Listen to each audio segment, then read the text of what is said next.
games to go, Ulster are focusing on a place in the Pro12 playoffs. Here's Marshall, bonus point for Ulster! It's been a topsy-turvy season. What a kick by Jackson! They've won 10 and lost 7. Once again, Ulster architects of their own downfall. At this crucial stage, Ulster can't afford another defeat. Patchell's going to win it for Cardiff. Ulster must be kicking themselves. Tonight's match is a must-win as they turn their attention to the reigning champions, who knocked Ulster out of the semi-finals last season. Wide ball, this is going to be a try for Glasgow. What a score! Scotstoun is the venue for Glasgow versus Ulster. Good evening, welcome to Ulster Rugby Live. Ryan Constable and Andy Ward are with us for round 18 of the Guinness PRO12. It is a crunch weekend as the race for the PRO12 title and those European places hots up. Munster have already kicked off this evening against Zebra and they've got off to a good start. They are leading 14-0. Cardiff are 10-3 up against Treviso. Tomorrow it's the Ospreys against Scarlets and the top two clash in an Irish derby. Connacht against Leinster, where the Dragons take on Edinburgh. It is certainly tight at the top of the table. Ulster are currently in a playoff spot, 4 points ahead of Glasgow, but they do have a game in hand against Zebra. Looking at that table, how critical is an Ulster win tonight? Oh, it's absolutely vital, you know, with, we're getting very to the nitty-gritty end of the season and so forth, so it's just imperative that they come away tonight with some form of points, be it obviously a win is what we're superiorly after, but if we can come away with a bonus point, a losing bonus point, well then every little help is going to help at the end. Paddy Jackson making his 100th appearance for Ulster this evening in a team which doesn't feature any of the main Irish internationals that played in the Six Nations. Yeah, the RFU player welfare system denies Ulster those players. If you had have asked them, I'm sure they would want to play. They know what's at stake. Scotland, on the other hand, make their players available. Ian Henderson coming back is going to be huge for Ulster, and that physicality that he brings at the breakdown. Nick Williams has taken a lot of that ball carrying responsibility, but he can add to that. It'll be a good show. You know, we've been looking for Ian to come back into the mix, and for me, Ulster have sorely missed him, and so it'll be delighted. You know, he's a young guy to won the Six Nations a couple of times at the sprightly age of, what is he, 24 now, or even less. So it's exciting times for him, and I just hope he gets through a good run tonight and gets a few games under his belt. Yeah, and with a handful of games remaining, starting this run, it is absolutely critical that Ulster can get some momentum and get confidence into this run. Well, it's points. It's about points at this stage of the season. Forget about performances. It's about banking points. There's 6, maybe 7 teams competing for those spots. A lot of them play each other. Vital they get points out of this game. OK, Ryan, Andy, thank you very much indeed. At half-time, we'll be hearing from one of Ulster's rising young stars, Jacob Stockdale. But for now, sit back and enjoy some Friday night Ulster Rugby Live in the company of Tony McWhirter and Jim Neely. Well, a special moment for Paddy Jackson, winning his 100th cap, leading Ulster out this evening. Doesn't seem very long since he was playing in a Schools Cup final. Ulster have made a number of changes. They made 3 up front. Significantly, Ian Henderson returns for his first game since early December. Back to Alan O'Connor and Callum Black. And behind the scrum, a little bit of reshuffling. Rory Scholes comes in the left wing. Stuart McCluskey returns from international duty. And Craig Gilroy reverts to the right wing with Stuart Olding at full back. Well, this time last year, or just a little bit less than this time last year, Ulster played Glasgow in successive games. They were well and truly walloped in the normal section of the league, and then they come back here for a semi-final playoff, and with 5 minutes remaining, Ulster were 5 points up and managed to lose the game. Back from international duty is the Glasgow skipper, Johnny Gray. He missed the game against Ireland last week, and he's winning his 50th cap for Glasgow. Amazingly, he's still only 22 years of age and given the captaincy of the side that's currently the Pro12 champions. And there is the man who was voted RBS Player of the Six Nations. Glasgow have made a number of changes in the pack. As we said, Johnny Gray is back from international duty. Rob Harney and also Josh Strauss behind the scrum. Finn Russell comes in. Likewise, Tommy Seymour, Alex Dunbar and Sean Lamont. We're going to have a minute's silence now in memory of those who lost their lives in the recent Brussels bombings.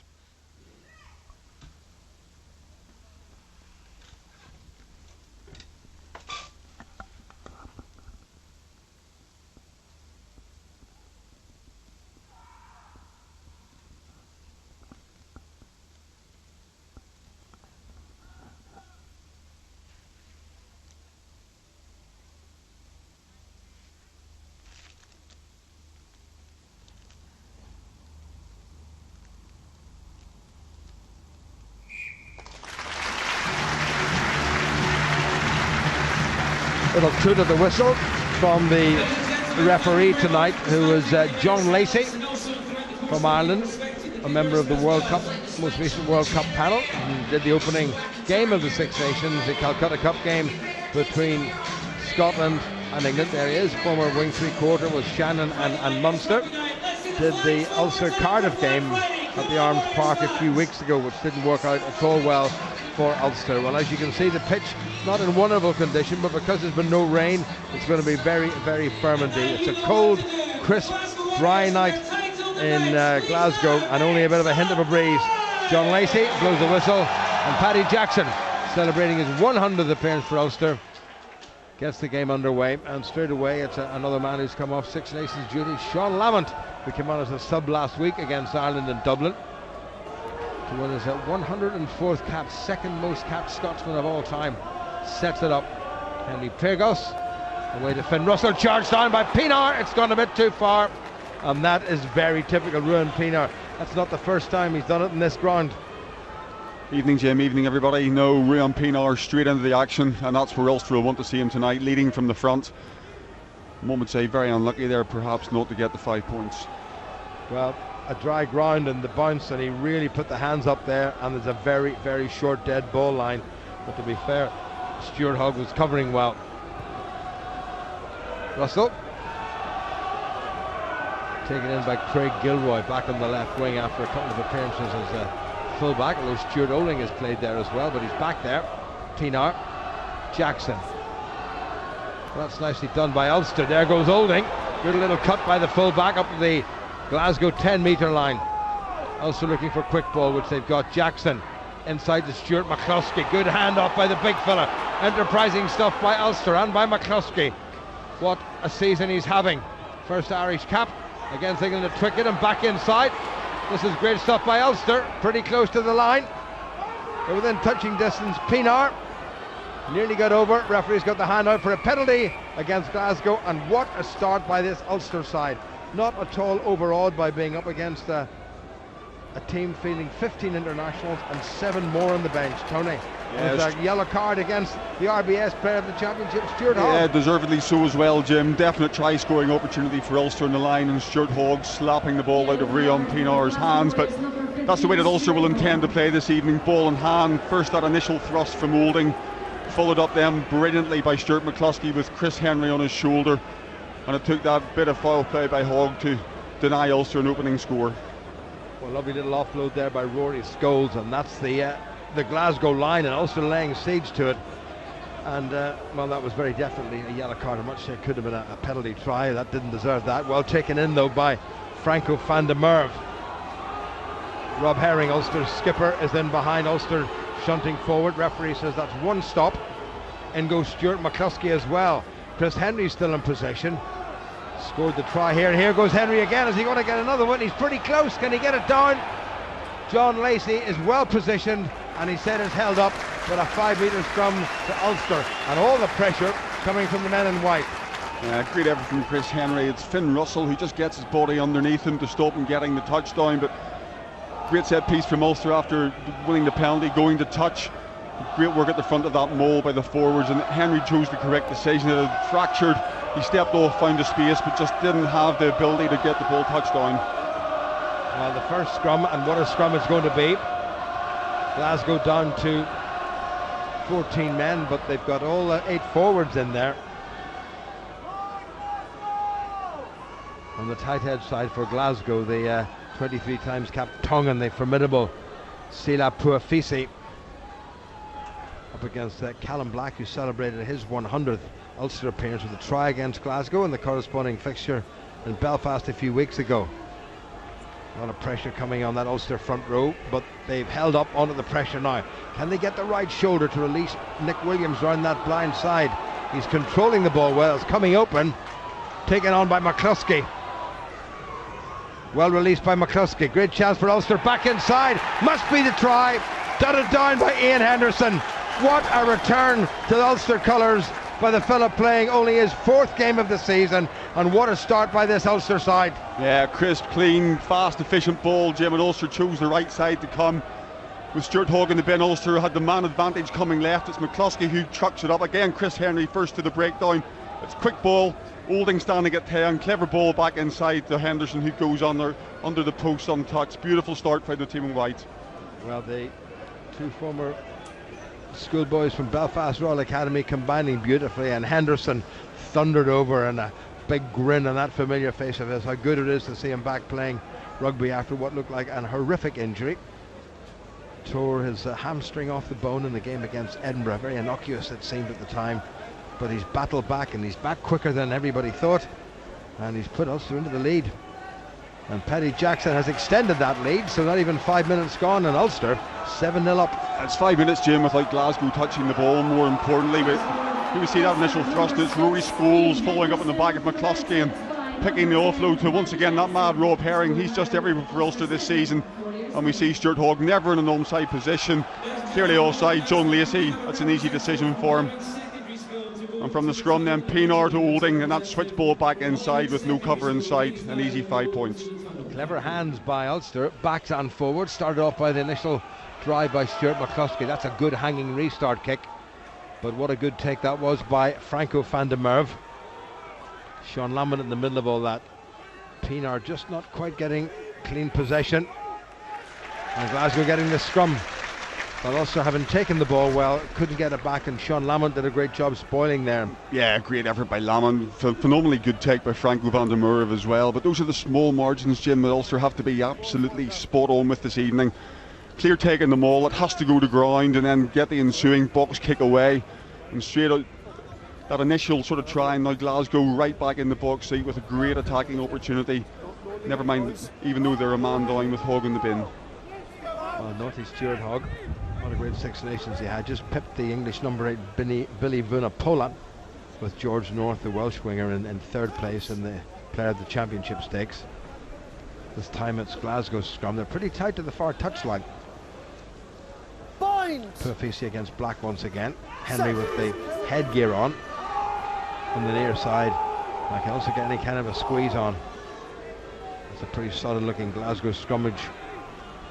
Henry Pagos on the bench last week in Dublin. Slow ball. Lamont tries to take it forward.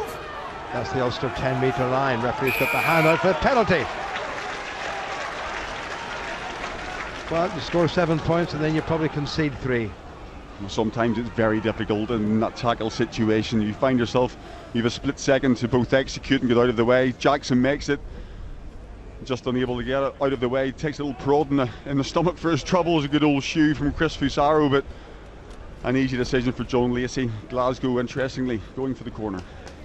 Yeah, the wind, if anything, is blowing into the Glasgow faces. You can see by the flags on the top of what looks like little minarets on the far side of the ground that the wind is favouring Ulster ever so slightly. But that's a good kick by Finn Russell, who missed the final game of the Six Nations. Watched on by his very clever coach, Gregor Townsend, for a long time Scotland's most capped player.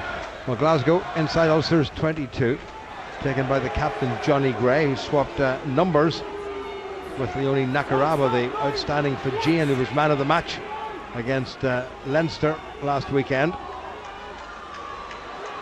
Ooh, a little bit of width on it now. This could be interesting. Tommy Seymour, well taken by Olding. Still there for Mark Bennett. Henderson lies back. Can anybody win it on the ground? Ulster diving for it, but I think it's coming back on the Glasgow side. Ulster's pack have really competed at the ground. Referee's blown the whistle and he's given it to Ulster. Good defending by the men in white, and you can hear what the crowd think of that, Tony. Yeah, and it's Ian Henderson once again, Jim, straight in the middle of things. That counter-rucking so effective. Glasgow not looking to commit men over the ball, and Henderson sees the opportunity, and with Rob Herring they pile through. Back on his feet, there he is at the back, just back up straight, just straight through the middle of the whole thing. It's tremendous work rate.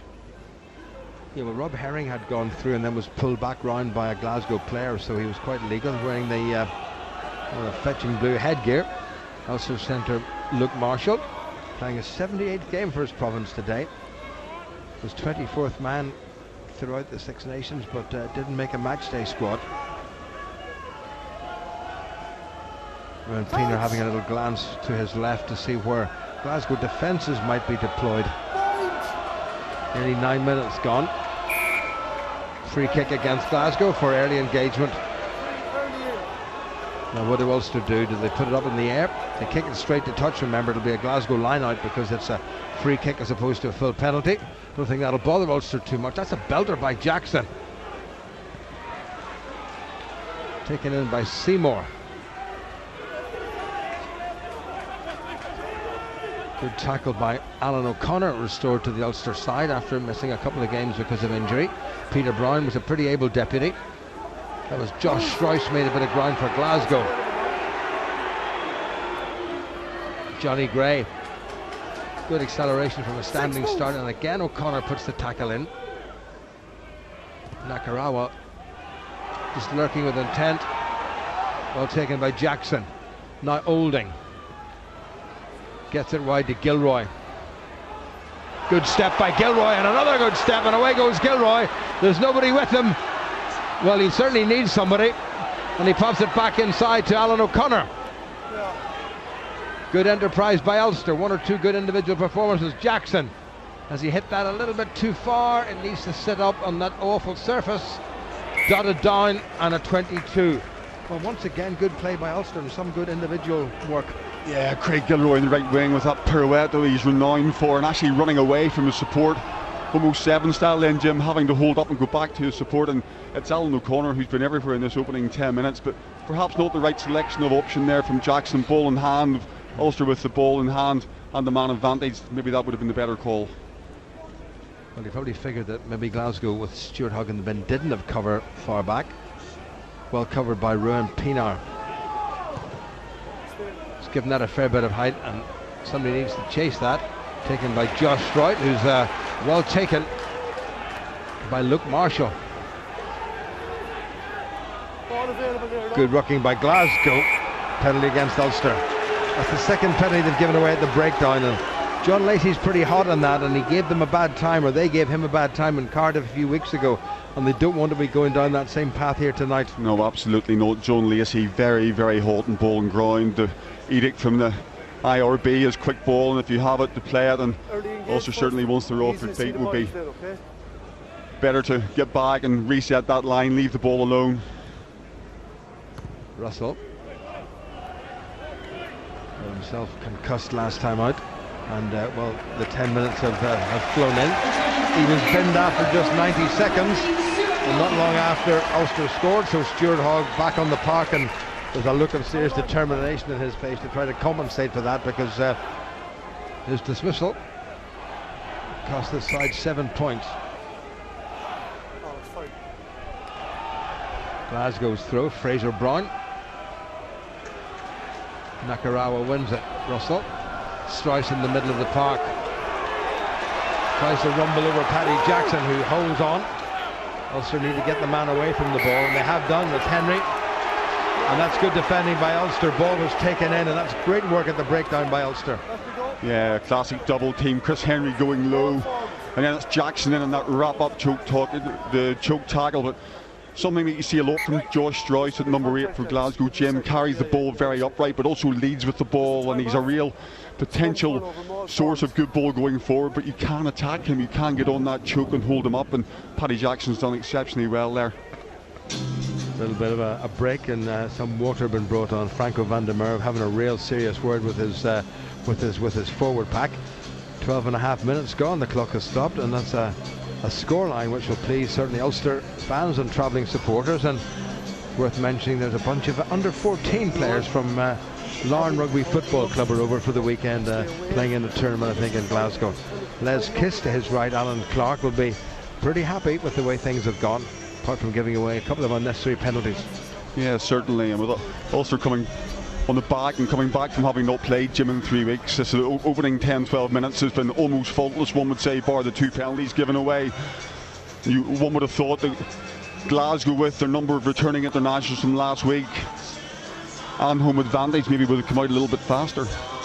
It's half time in the Munster Zebra game. Munster leading by 14 points to 0. Still in the first half, and it's Cardiff 17 and Treviso 3. So the Italian sides not faring any better than the Italian national side. Ian Henderson, what a way to come back. Big decision to play, wasn't it? I mean, coming straight back in, but who knows what goes on behind the scenes. He will have done a huge amount of contact. I don't think he's been too far away, Jim, for the last 2-3 weeks, and he is a very fit individual to start with as well, with great recovery powers. Scrum to Ulster, coming up to 13 minutes played. Rob Harley on the nearest flank for Glasgow, and again it's another stud look at Ulster scrum. Well, they don't want to hang on too long. Pienaar miss out McCluskey. Oh, lovely break by Craig Gilroy. He needs a bit of help. He couldn't get it away. He had a couple of men inside him. It's still there for Ulster, but they knocked it forward. Referees playing advantage to Glasgow. That could so nearly have been another Ulster try. Just maybe an option not taken and a chance perhaps wasted. Glasgow looking to run this. Nakaraba, the danger man. Here they come again. Now they brought that in field. Stuart Olding covers well. Good pick up off his toes. Gets himself caught. He'll have to release that. He's laid it back nicely, it would seem. Pienaar, Herring, McCluskey going to have a go. Taken by Perfisi. Pienaar again. Jackson. Ricky Lutton does well. Ulster across that Glasgow 10-metre line and still pressing. Jackson back in position so quickly. Rory Scholes off his wing. Olding. Scholes off 40 miles to the east of the M8 from this city to Edinburgh next year. Alan O'Connor took a couple of men, and Glasgow have rucked over that well. That's a good bit of defending by the home side. And here comes Josh Strauss. Well, what a game of rugby this is turning out to be. Pyrgos gets it away. There's nobody at home here for Ulster. Pienaar's going to have to be quick, but the bounce is not going in favour Ulster. And Tommy Seymour would have loved to have chipped that into the in-goal area and dotted down against his former club. What a good counter by Glasgow. Yeah, just shows how dangerous they are. Absolutely. Phenomenal tackle by Johnny Gray and Alan O'Connor in midfield, and Glasgow countered quickly down the blind side. But if we rewind that back, Jim, 2 minutes, Craig Gilroy did all the hard work and really had a simple 2-on-1 with Luke Marshall screaming down the right wing, and again another chance not converted by Ulster.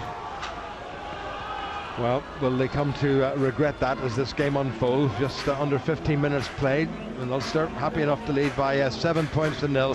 There was that blistering break by Gilroy and the handoff, and a simple, well, what's the old adage, hold the ball in two hands? Well, yeah, you think he had time to change that into two, and it would have been a simple draw and give, and there's that tackle by Johnny Gray. But look at Nakarawa again, and Gordon Reid straight through the middle over the ball.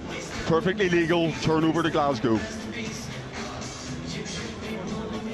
Well, Craig Gilroy's having a pretty good season. He's scored 6 tries in the league, 33 in all in this particular competition. Hasn't featured for Ireland since the Georgia game away back in the autumn of 2014. Good take by Alan O'Connor, former member of the Irish Junior World Cup team of a couple of years ago. Pienaar. Well, that's gone straight into touch, but it's a good clearing kick. A bit of fun and games actually broke out in the ground there between Johnny Gray and Alan O'Connor, but they both decided to pack it in. This is Fraser Brown, 26-year-old, born in Lanark, playing his 41st Glasgow game today. Glasgow still inside the Ulster half, and inside the Ulster 10-metre line, as it turns out. Once again, it's Fraser Brown. Plenty of line-out options. Gray, the most obvious. Pyrgos puts plenty of width on it. Tommy Seymour off the wing, trying to cut through that Ulster defence, and Glasgow give away the penalty. Time off. 9.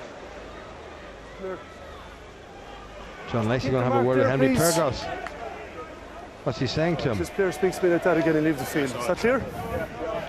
Well, Henry Pyrgos has obviously said something, and you can hear John Lacey saying to the Glasgow skipper, if he speaks to me like that again, he's off the field. He's absolutely right as well, Jim. There's no place for that in the pitch, but kudos to Chris Henry in that midfield tackle. Tommy Seymour in off the right wing. Inside backs put him down, and Henry, like any good open side, straight over the ball, evoking the turnover. 17-3 to the Cardiff Blues at the Arms Park against Treviso. Glasgow have a game in hand, remember, and of those 3 games they still have those games to come. They've got 3 games against Italian opposition, so there's still a chance they can make a serious charge for the final places. Herring. Well, Nick Williams, don't see him jumping at the front too often. That was a hopeless pass, but it's gone loose, and the referee's going to bring them back and knock forward by Ulster. That was a little bit hyper ambitious, and Stuart McCluskey would need to have been 7'6" to get that. It is, but it's very noticeable early on. Ulster playing with a real tempo to the game. Everything's very quick, line out time, quick ball in, quick ball down, passing, moving targets, trying to shift this Glasgow pack around, and they certainly look very fresh after that 2 or 3 week break.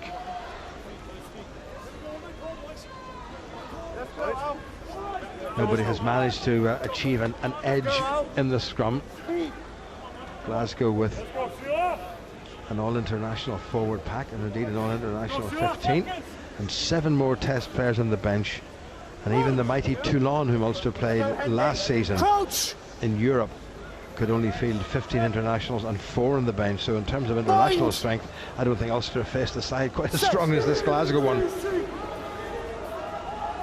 Pyrgos got his wrist slapped metaphorically by the referee.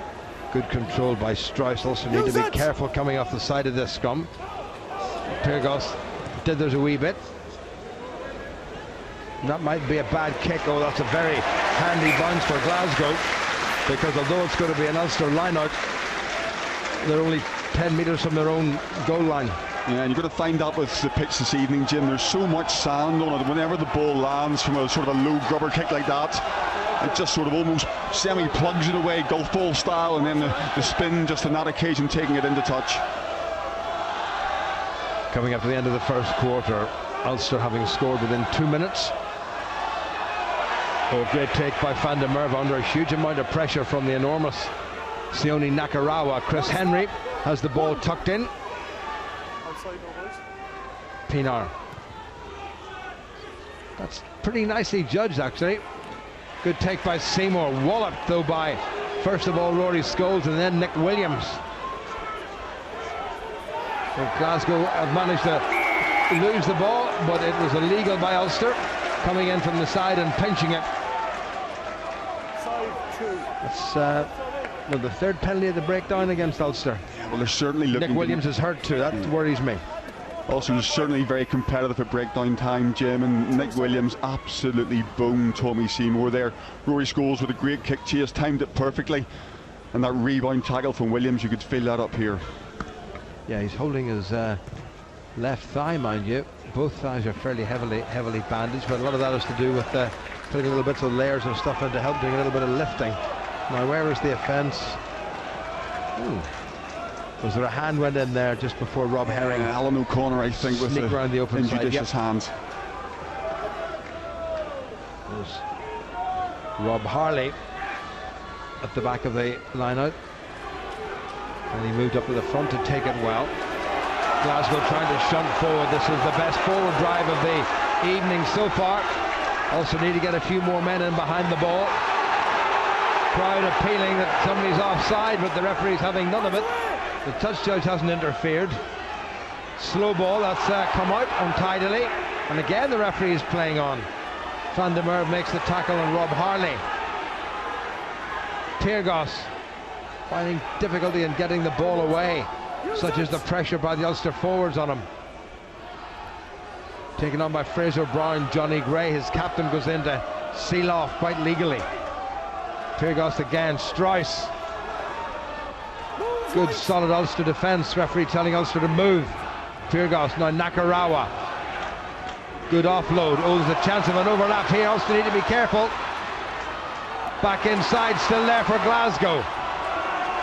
First Ulster tackle missed there. Johnny Gray goes to the open side. Puafisi in to help. Pyrgos again.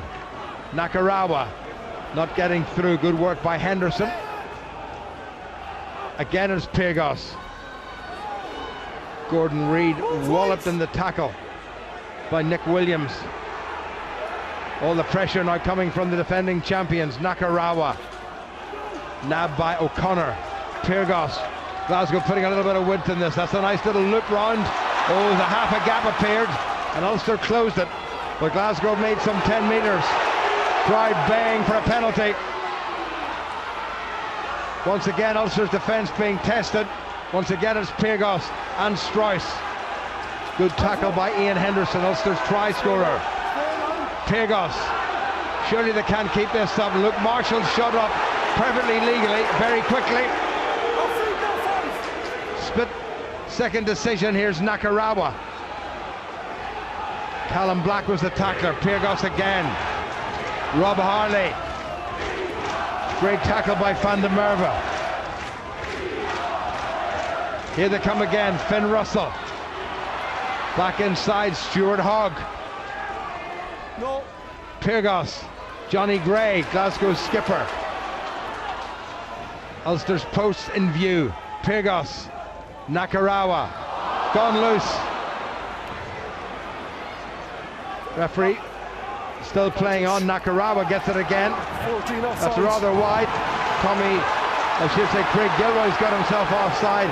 Good tackle by O'Connor and Strice. Advantage being played, and referee deciding that there was no advantage to Glasgow, and Ulster will come back for the penalty. Offside. Craig Gilroy offside, one of those little decisions. He just put the foot the wrong side of that imaginary line. Yeah, that's a punishingly brutal stanza of play there, both offensively by Glasgow in terms of their ball carrying, but also by Ulster in terms of their defensive capability. But there's Leonie Nakarawa. Jim, I reckon I counted maybe 3, maybe 4 offloads from him during that period of play, and certainly with the calibre of both him and Finn Russell and Stuart Hogg, all 3 offloading machines, very important that Ulster make that first up tackle count. Taking a bit of time off.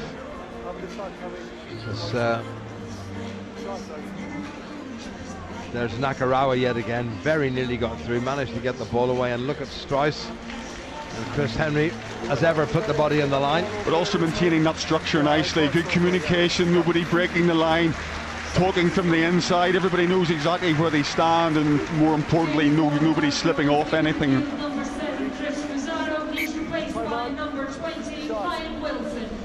Chris Fusaro has gone off the field, and the man who started against Ireland last weekend at Lansdowne Road, Ryan Wilson, comes on. It's just indicative of the strength and depth that this Glasgow squad has. Yeah, Ryan Wilson's a quality player, covers a lot of ground, perhaps a different sort of number 8 or back row forward to Josh Strice, but as equally effective. Well, this looks to be a pretty regulation for Finn Russell. Giving it a nice smart little crisp clip, and Glasgow get their first points of the evening. They played nearly 24 minutes, and Ulster's lead cut down to 4 points. Glasgow 3, Ulster 7. Yeah, it'll be interesting to see if Chris Fusaro comes back, but he is a genuine open side, and certainly the contest between him and Chris Henry has been electric so far this evening. Well, for just about the last 15 minutes or so, most of the play's been inside the Ulster half. They've a chance to get back inside the Glasgow's half, and that hasn't gone 10 metres, and Paddy Jackson, on the occasion of his 100th cap, will not remember that as one of his more distinguished moments. The Grayson Hart Not 10, no advantage. is on the touchline. Has yet to decide whether he's going to stay at Glasgow. So it's going to be a scrum to Glasgow. They've taken that option. And again, we talked about little minor errors there, and that was a little minor error which really probably also could have done without. Yeah, certainly after you concede points, the last thing you want to do is to give away midfield advantage and scrum. Forwards just taking their time here to clean the studs, making sure they get good purchase, and also have worked hard over the last 10 days scrum time, talking to Alan Clark beforehand, and they'll be very happy with how the scrum started this evening. Bind! Set! Referee's come round to the Glasgow tight head side. Down it goes. That was accidental, I think. Let's go over here. Don't need your hand up in the air. Okay, let's just all 6, let's get our head and shoulders up a little higher, okay? John Lacey saying he wants all members of the front rows to get their heads and shoulders up a wee bit higher. You can see how difficult it is though, Jim, how badly that's cut up, and John Lacey's taken a decision to move both sets of forwards 5 or 6 yards to the far side of the pitch just to try and give themselves a little bit of better ground to scrummage on. But it's important on the engage here that both sets of front row forwards chase their feet, get your feet underneath you, try and keep your body up. Well, Glasgow were forced to take a number of their matches to Kilmarnock, to the soccer ground there, because of the condition of this pitch. Chat that there's going to be a 4G pitch put down in the close season. That's a solid looking Ulster scrummage, mind you. Here come Glasgow again. Back inside, and that very nearly worked, and Ulster's defence starting to get stretched a bit. Nakarawa, well taken by Van der Merwe, and he does get that ball away somehow. There's a weak chance here if Glasgow can shift it wide. That's that Sean Lamont on the far side, hugely strong. Steps back inside, he's made good ground, the big fella. Pyrgos, nice and flat. Johnny Gray, the captain, gets away from the first tackle. It's another tackle. Ulster just dropped off a wee bit. It was slightly ominous, you would think. Nakarawa again. Glasgow pounding away. This is looking much better now for Glasgow. Defending champions. Russell. Nice transfer. Well taken by Tommy Seymour. That looked a bit high from Stuart McCluskey. And Rory Scholes is down injured, which is not so good for Ulster. Johnny Gray. Rob Harley. Good protection of the ball by Glasgow. And also have another man down injured. This is very interesting. Here goes the hooker Fraser Brown.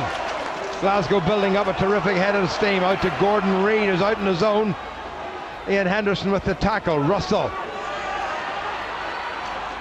Glasgow going direct when they did have men over. Maybe they'll realise there's space wide here. Russell steps back inside. Held up by Harley and by Ruan Pienaar. But back on the Glasgow side. Wonderful tackle there by Ulster and by Stuart McCluskey. Well, Glasgow really piling on so much pressure.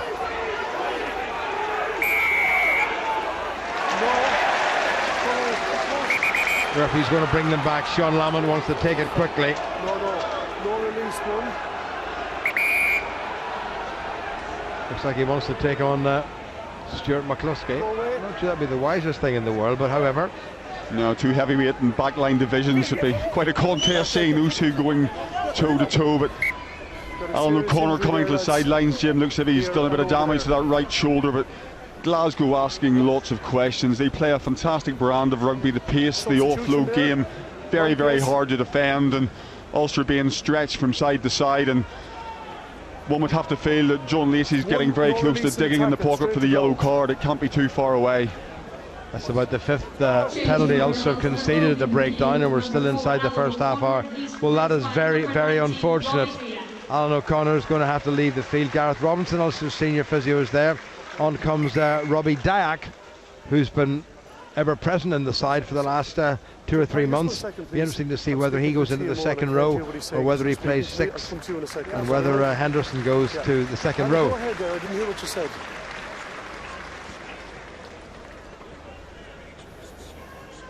John Lacey having a little word, I think, with the TMO Neil Patterson.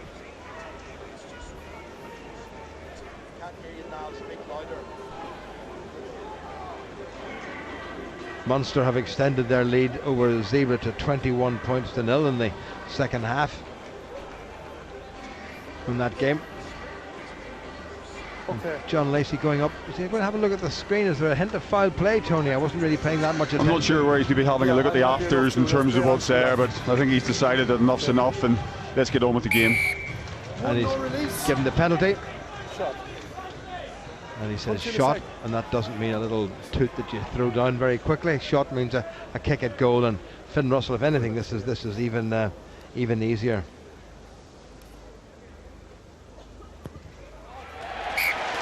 And he makes it look pretty effortless from there. So with 28.5 minutes played, Ulster's lead, having been 7-0 up after just a couple of minutes, is down to 1 point. And Jim, Glasgow have really hit their straps in the last 10 or 15 minutes. So what's very important from an Ulster perspective is Jackson first of all gets his 10, but secondly Ulster get themselves some field position and then possession of ball afterwards. And to be fair to Paddy Jackson, to be brutally honest, that all came from not kicking the ball 10 metres in the first place. Yeah, well again, you would probably question whether the ball maybe just sagged a little bit in the ground, but it is really messy in midfield, just where the ball's kicked from. Nick Williams did a fairly good impression of somebody who was going to go for the ball there, but he decided to let it go, and that has given Ulster the line out on the right, chewing the gum. Gregor Townsend, what a wonderful player he was for both Scotland and the Lions, and what a terrific coach he's been here. Absolutely, he looks very phlegmatic, doesn't he, giving very little away. He's super relaxed. Look at the touch, Judge, move off. Thank you. Skipper, move. Rob Herring asked to move up a little bit closer to the Glasgow line, which he's not going to turn down. That's a bad throw. That was not good at all. Of course, Alan O'Connor off the field, and that changes all the dynamics. And again, Ulster giving away primary possession, which they certainly didn't need to do. And here comes Johnny Gray. Ricky Lutton hangs on to him. Finn Russell, Josh Strauss, well tackled by McCluskey, had to really put himself about there. Taken on by Ryan Wilson, the Glasgow replacement. Pretty handy man to come off the bench. Now a little bit of width on it. Nakarawa, who's so quick. There's that characteristic basketball pass. Sean Lamont, another big strong man, still going strong at 34 years of age. Glasgow again playing, you have to say, Tony, championship style rugby. That's great to watch. Russell, Stuart Hogg, zippy little rascal that he is. Play on. And play on, and well stolen there by Chris Henry for Ulster. On my word, Henry's experience was really needed. Rory Scholes has to get it away, and he does. Lutton goes to ground. Pienaar, Scholes, that's the way to McCluskey. Thought about the kick and throws it back inside. Good support play by Stuart Olding, and he's bundled into touch. Player down injured this time. I think it's a Glasgow player. Well, it's an exciting game, isn't it? Absolutely. From a neutral's point of view, it's absolutely brilliant. There are no neutrals here, Tony. Trust me. Trust me. But it's all floating, and that's what makes this game. And as we move into these sort of so-called summer months and things start to dry out, you have a chance to try that and to see people carry the ball in one and two hands and play this sort of rugby, Jim. It's great to watch. And for people at home who are maybe watching for the first time, this is how good this game can be. Both sides playing with it's high octane rugby. They're taking chances, but it's a sort of rugby that you really want to watch. Well, the two Stewarts, Stuart Olding and Stuart McCluskey, combining. Tommy Seymour played only 7 games for Ulster. Now a regular on the Scottish starting 15. Ryan Wilson took a bit of a thump, but he seems to be fine. About 8.5 minutes to go to the interval. Ulster still in the lead. Nakarawa, Pyrgos, Finn Russell, just nice and leisurely switch to Hogg. Oh, look at that acceleration. And he set it up. Ulster seem to have men out wide. Gordon Reid, the international loose head prop, released it to Nakarawa. Back on the Ulster side, stolen by Herring. Jackson has a little cut himself. Still going, good work by Jackson. Support by McCluskey and by Herring. There's nobody at outside half for Ulster. They might just have to take it forward, and they do. Well set up by Van der Merwe. Olding steps inside, gets inside. Strauss back on the Ulster side, scruffily though, but it was nudged forward by the men in white. And again, there was little bits of fine-tuning letting Ulster down, but it's much more encouraging the last few minutes. It is, and Stuart Olding having that ability to step in at outside half for second 5/8 running, and again we see him trying to get the ball free in the tackle, but it's Johnny Gray once again, and he gets through a shed load of work. Jim, tackles very effective, and that second row partnership between himself and Nakarawa, there's very few better in club rugby.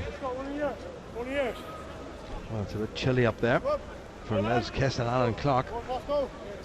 7 minutes to the interval. Ulster would be more than delighted to turn round, albeit a single point to the good. Glasgow will have other ideas about that. Fraser Brown just tucks Sila Tuafisi, the Tongan international, under his arm. Glasgow incidentally have split their forces 3 either side of this scrum, which is on their own 10-metre line. Well, again, no great advantage. Nick Williams having a good look. Now they move it to the far side.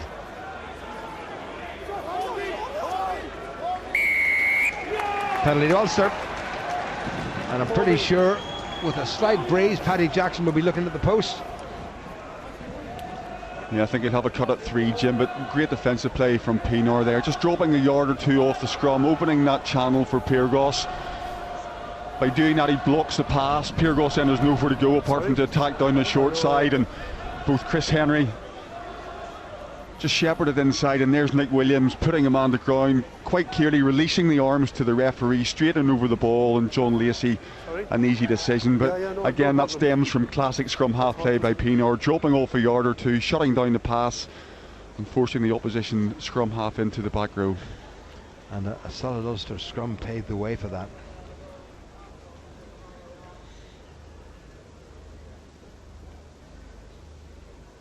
Well, it does look a long way out, doesn't it? Jackson, that needs to carry. What a kick by Jackson. Well, that really was a splendid effort by Ulster's outside half, celebrating his 100th appearance for his beloved province today. 4 points now the lead with about 5 minutes remaining. You can't under-emphasise how difficult that is, because both to get his footing correctly placed beside the ball, but also having the confidence to really strike it hard. He just had enough in the tank. 10-6 to Ulster. Now they need to pull this one in and get what they call the exit strategy right. Well, they've taken it in all right, and Gilroy makes a decent bit of ground. Pienaar, Nick Williams. Pienaar again into a bit of space. That's going to bounce handily enough for Glasgow and for Stuart Hogg. And remember what he did at Lansdowne Road last weekend when faced with numbers 1, 2 and 3 for Ireland. Finn Russell also have to get men across, and they do. Seymour steps back in. Away, captain! Ulster's captain Rob Herring was the tackler, told to get away by the referee. Ryan Wilson moves it away, back to Wilson again. Ulster trying to keep Glasgow confined in a certain space. Now where's this going to bounce? The answer is into the arms of Stuart Hogg. And nudged forward by Glasgow, and Ulster get the scrum.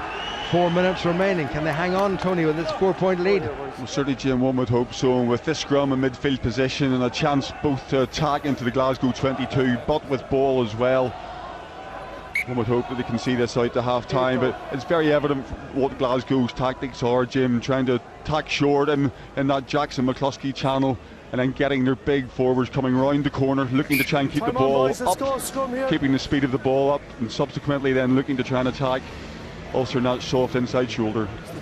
Nick Williams got a bit of attention there, and he's I think he's struggling a wee bit, but he'll hang on, I'm sure, until the interval, and then they'll have a really good look at him. That's what I said, a little bit closer without pre-engage. Big Mac! Agree. Last one a bit too Well, Pienaar has a little word with Paddy Jackson, who comes in and has a word with Chris Henry, so interesting to see what Ulster might be doing at this scrummage.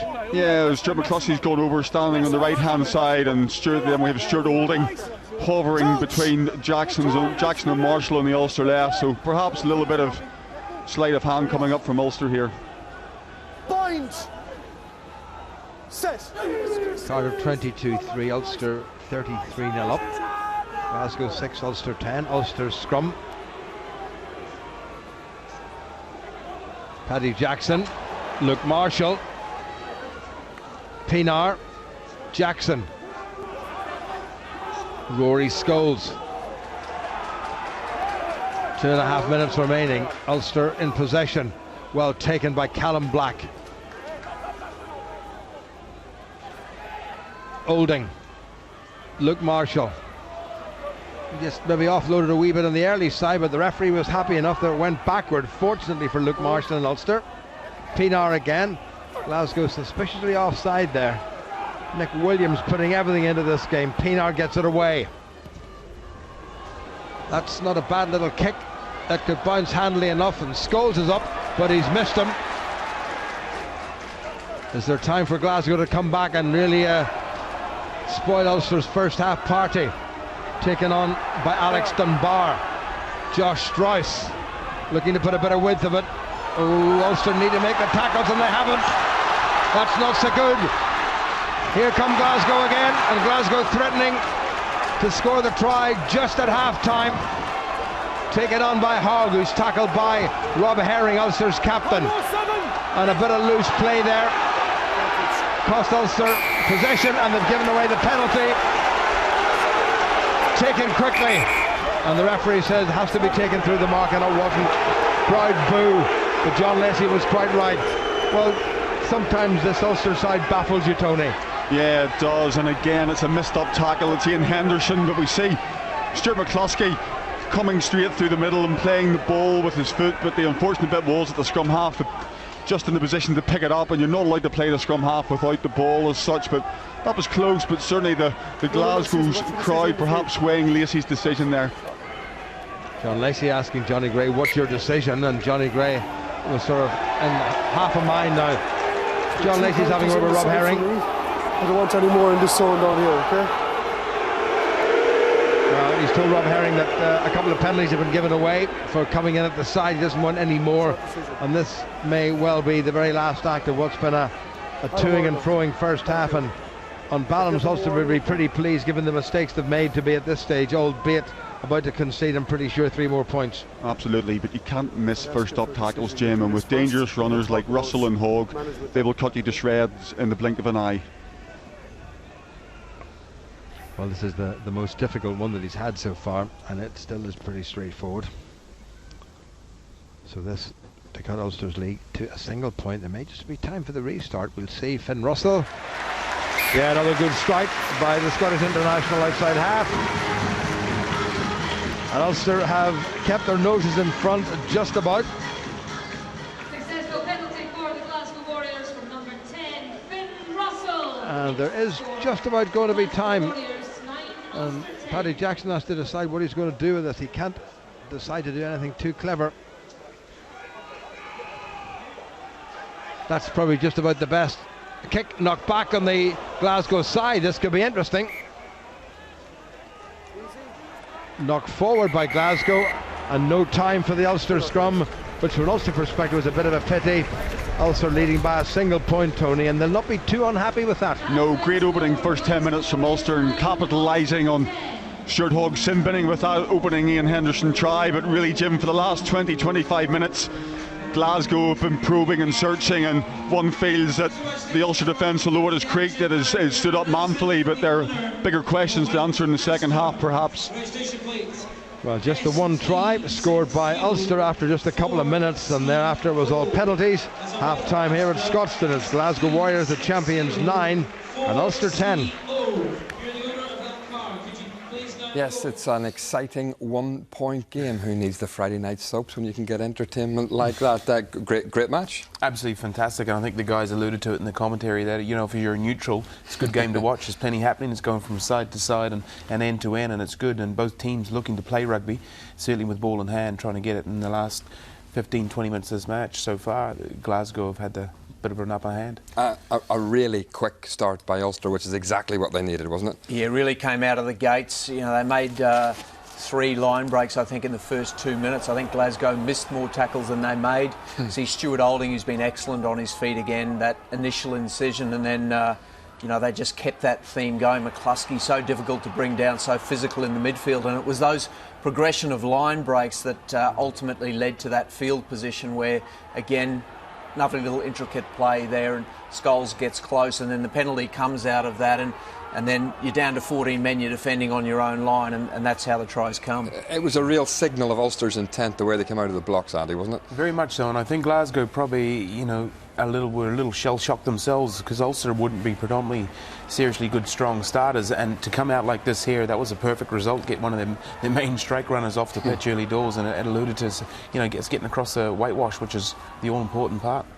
Yeah, when you're down men and you're defending on your own line there, clever little inside pass, very well worked, but it wasn't just their attack, it was their line speed and defence, coming up, making those hits, winning those collisions, and that gave them that dominant platform. Another strong carry from McCluskey, and once you're on the front foot against the retreating defence that close to your line, it's very difficult to stop. What a nice comeback for Ian Henderson, who has been mighty impressive in the first half. Ian Henderson be even better, but it's you know, he's done brilliantly there. He really has. But you know, it's good to see him back on the pitch, putting the boots back on again. He's obviously looked like he's in good shape. He's been conditioned very, very well.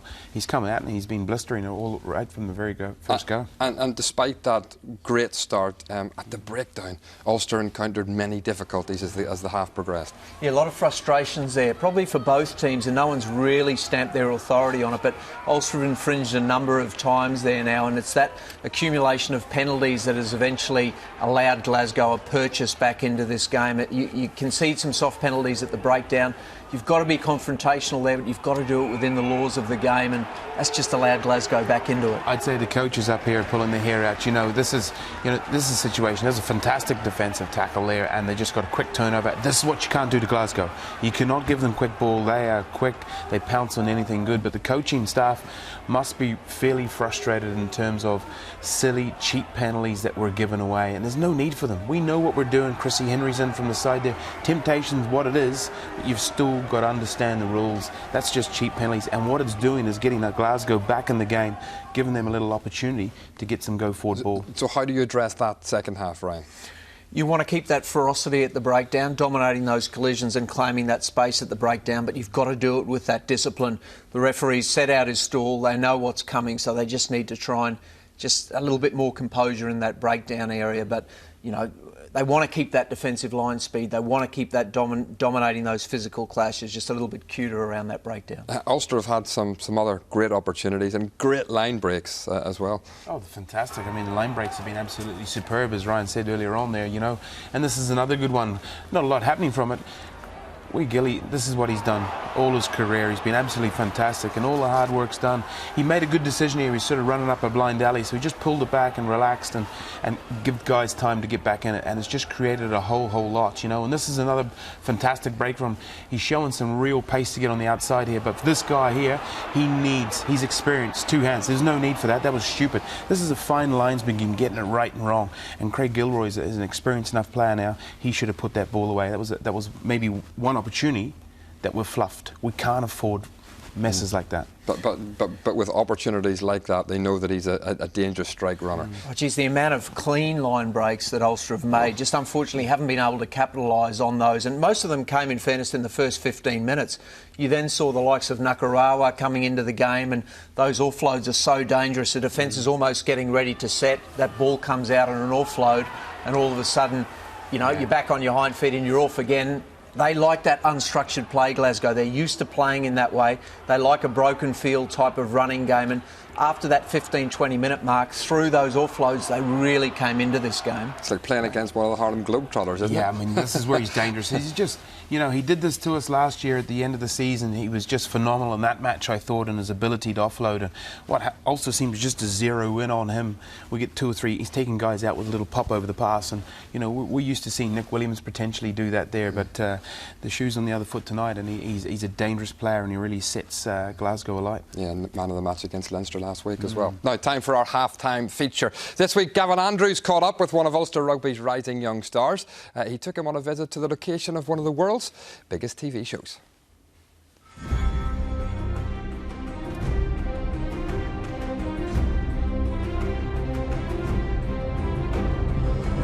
Game of Thrones, are you a fan? Big fan, yeah. Watched all the seasons, love it. That was really cool, kind of putting, you know, the different places that you see in the show like into reality. It's really fun, and the archery is really good crack. Jacob Stockdale should feel right at home on the set of one of the world's biggest shows. This season, Ulster's young winger has been thrust into the spotlight. My dad would have taken me to pretty much all the games. Like, we constantly had season tickets when we were growing up, so it's a very weird experience, you know, watching them when you're like 11, 12, 13, and then training with them and playing with them 5 or 6 years later. Very surreal experience, the first few games, like, because you don't realise how loud it is until you're on the pitch, because everybody's kind of facing you and shouting, and like you're trying to get the call and you're having to scream over the fans. And it's just a brilliant experience.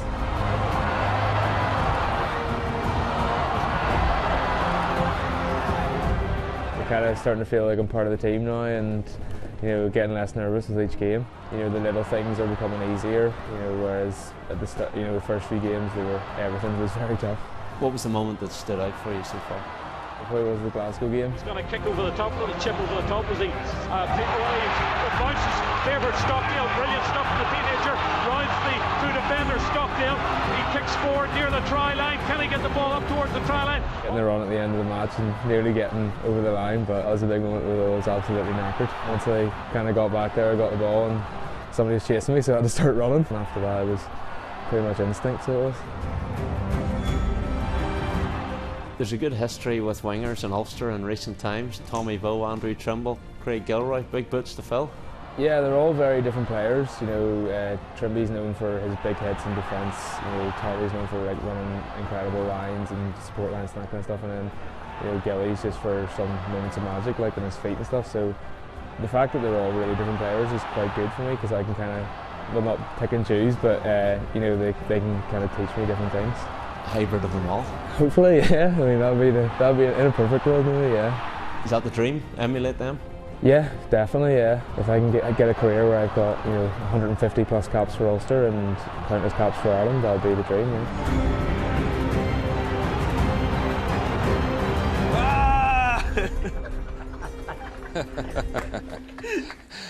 A big talent, and he's still just 19. Now, joining Jacob Stockdale and the rest of the Ulster players next season is new South African signing Marcel Coetzee.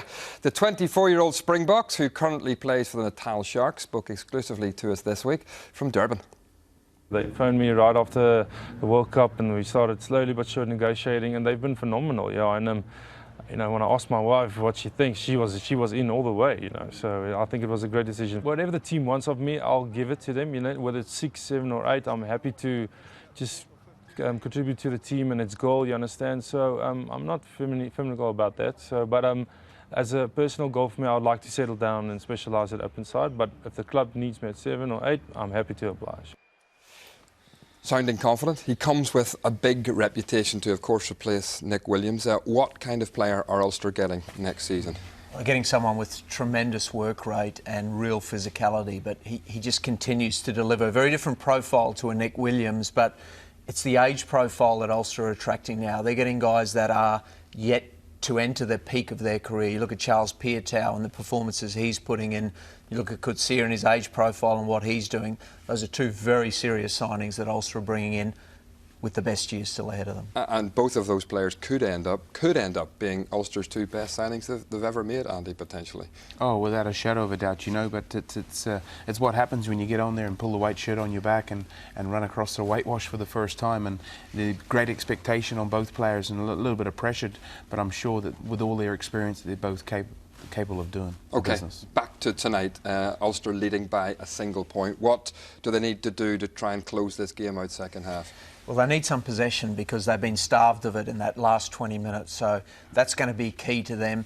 They've got to stop giving away some penalties because the cheap points are being accumulated by Glasgow. But all the signs are there. They're making line breaks. They've got very good defensive line speed. They're dominating those collisions. So they can just refine a few things. They should have enough in the tank. Yeah, Ulster spent the sort of second half of that first half doing a lot of defending, but defended well and kept Glasgow at bay.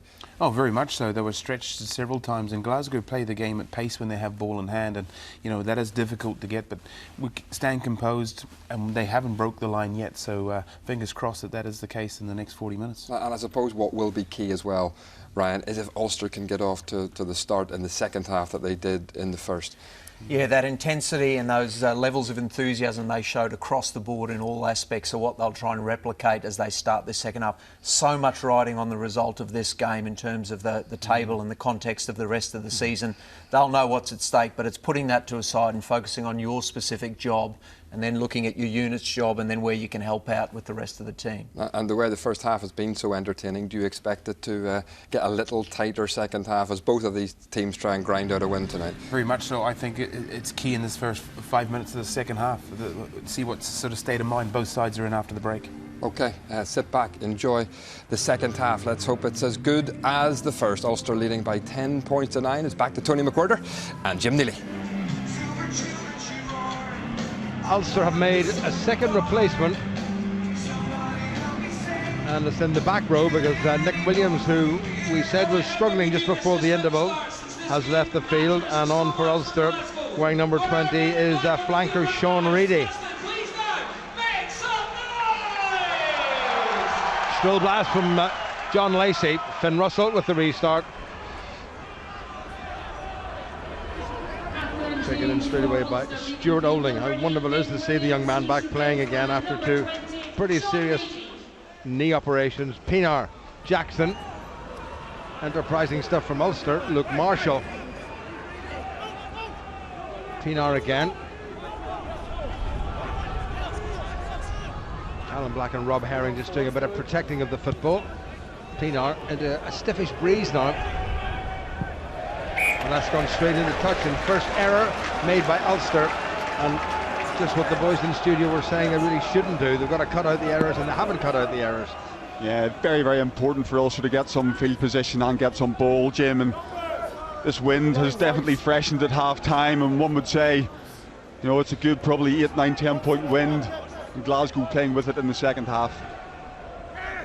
First line of the second half, Glasgow couldn't quite get it back cleanly, but they got it at the second attempt. Good spoiling there by Ulster and by Henderson, who'd come through, taken on by the enormous Nakarawa. Pyrgos. Jackson in the middle of all that. Good work by Callum Black, and Henderson comes through with the foot. Likewise Pienaar. Fraser Brown tries to step inside Franco van der Merwe. Pienaar got himself upended somehow. Strauss at scrum half is captain Johnny Gray. Well held up by Chris Henry. That's good work by the Ulster and Irish open side. Didn't feature in the Six Nations. Great bit of defending by Chris Henry. Yeah, that really is what he's good at. He's been outstanding at that, Jim, all his career, but tonight that's his second or third one. But Ulster's tactics at ruck time, very simple. You know, they need to play the referee a little bit smarter, but they're staying on their feet. We're seeing a lot of this sort of kicking the ball now, trying to kick the ball through the ruck, and it can be very effective, but it also can be very dangerous. And one goes back to the injury to Conor Murray playing for Ireland against England in the Six Nations. That's where I can tell you Munster really putting Zabur to the sword. It's 47-0 to Anthony Foley's side. Cardiff leading Tomizo by 30 points to 8. Here at Scotstoun, it's still Glasgow 9 and Ulster 10 as it was at the end of the first half. Only try of the game coming from Ulster's returning Ian Henderson. But Ulster have lost Alan O'Connor with what looks like a nasty arm injury, and Nick Williams with a leg injury. And Williams' bulk will be missed in this scrum.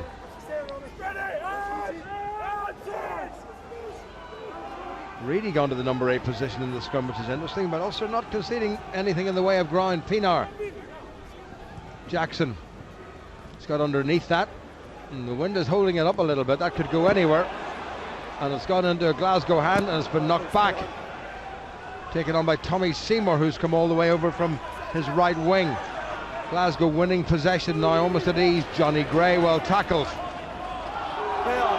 by Ricky Lutton. Troy not happy about something, but then there's lots they're not happy about, particularly the scoreline. Here comes Stuart Hogg. Across gets Chris Henry quickly. McCluskey in there for Ulster too. Glasgow winning the ball now. A lot of possession coming the way of the defending champions. In Ulster's half yet again. Lamont seems to have switched wings. Well held up by McCluskey, and look at Strauss comes driving in to add a bit of extra impetus.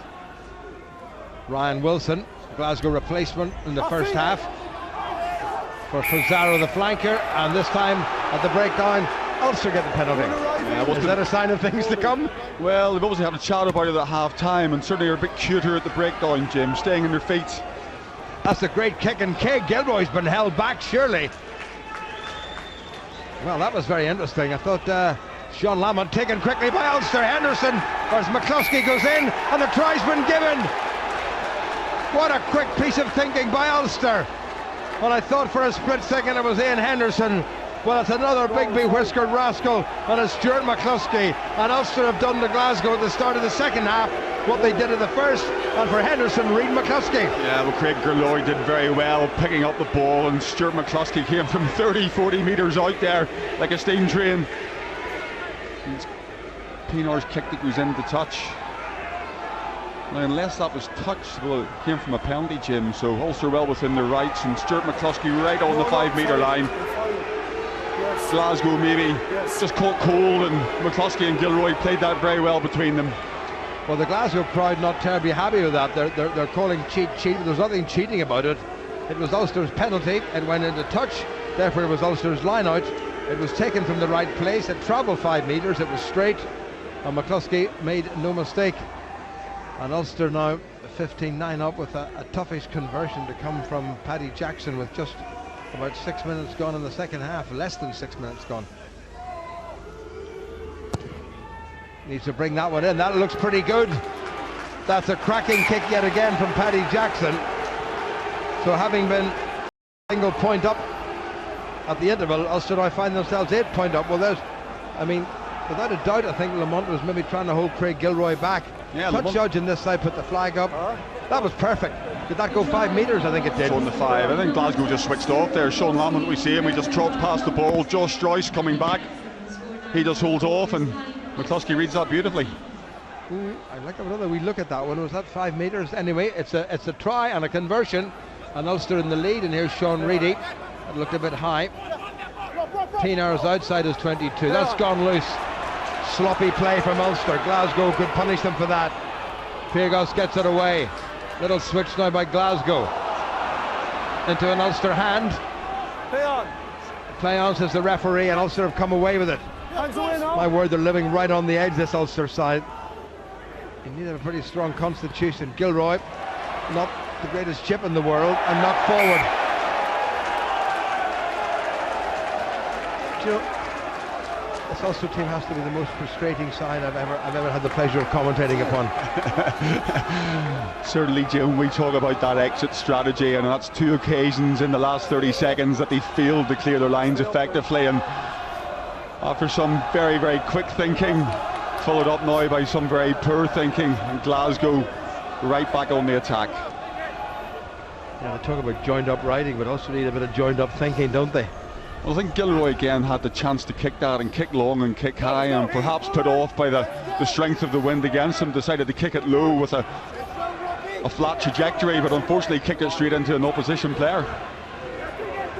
7 minutes played, Glasgow 9, Ulster now 17, 2 tries to the visitors. Bind! Set! Piergos now socks down round the ankles. Solid looking Glasgow scrummage. Strauss at the back. Ulster's front row doing a very good job digging in. Nice straight backs by Messrs Lutton Herring and Callum Black. Strauss gets it away. Ooh, very nearly a missed tackle there in the middle of the park as Ulster went for it. Slow ball for Glasgow. Lamont coming in off his wing. Be furious that he took his eye off the ball literally to allow McCluskey to get in for the try. Piergos again. Tackle by Robbie Dyack. Piergos, Glasgow's captain. Well tackled by Ulster's props. Piergos again. Fine, pass is fine. Ulster saying the pass was forward, but the referee was happy with it. Glasgow looking to put a bit of width on it. Good Ulster defending. That line is Ulster's 22. Really needs to get back on side. Nakarawa could make all the difference, as he did against Leinster a few weeks ago. Strauss again into Dyack. Again, Ulster's defence really being tested, and again it's Nakarawa, and there's that one-handed offload, and it's gone loose. Now, can Ulster secure possession, which they've done? Can they get it away? This is entertaining by Ulster. Advantage over. And release now. Ball comes back on the Glasgow side, and this could cost Ulster dearly. Good grappling stuff by Stuart McCluskey. Piergos, and again Ulster failed to get it away when they should have. Josh Strauss makes a lot of ground for Glasgow. The home crowd getting into full voice. That's knocked forward.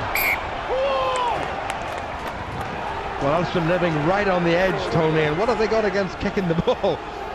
Yeah, well, obviously the wind, Jim, down at pitch level is a lot stronger than what it even feels up here, but Ulster's defence, manful. They're fighting for every blade of grass and every grain of sand, and there's plenty of both out there, but they're staying in their feet. More sand than grass, I suspect. Their communication skills fantastic, and yes, we see them trying to play for their own gain line, but give credit to Glasgow the way they shut that down, and Jackson then went to ground, offloaded to Olding, but there's a great strip by John Dunbar in over the ball, which again just turns the whole thing on its head, and Nakarawa just looking to play this offloading game, but also very quick in the second half. They've got their defensive line set well, but it's also increased in pace from where it left off at the end of the first half. There's greater intensity, staying in their channels, and they're knocking men down. There's an example of some good Ulster defending, and that was Pienaar's kick.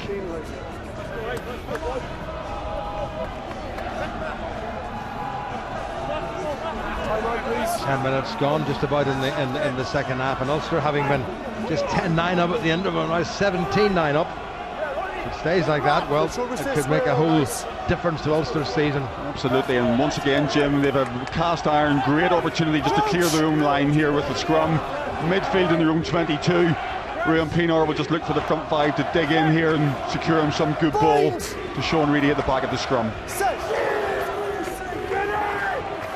Ulster just inside their own 22. Reedy playing number 8. Use it, 9. Stay now, stay. Yeah. As he found his touch, he hasn't. Spilled forward. Advantage to Ulster. Now, can they take advantage? They are playing into a very strong breeze and they couldn't get the ball back, so at least they'd get the scrum here. That was a bit fortunate for Ulster. Slightly, yes, but that's also the thing that playing into the wind gives you. By kicking it long, if the ball hangs, then given the strength here, the ball's actually coming back towards Ulster. Stuart Hogg on this occasion coming in, and he was in the right position, just took his eye off it. Scooped up by Craig Gilroy. Hogg, hard to believe he's still only 23 years of age, and I played 43 times for Scotland. The Lions tour under his belt as well. 5 is the mark.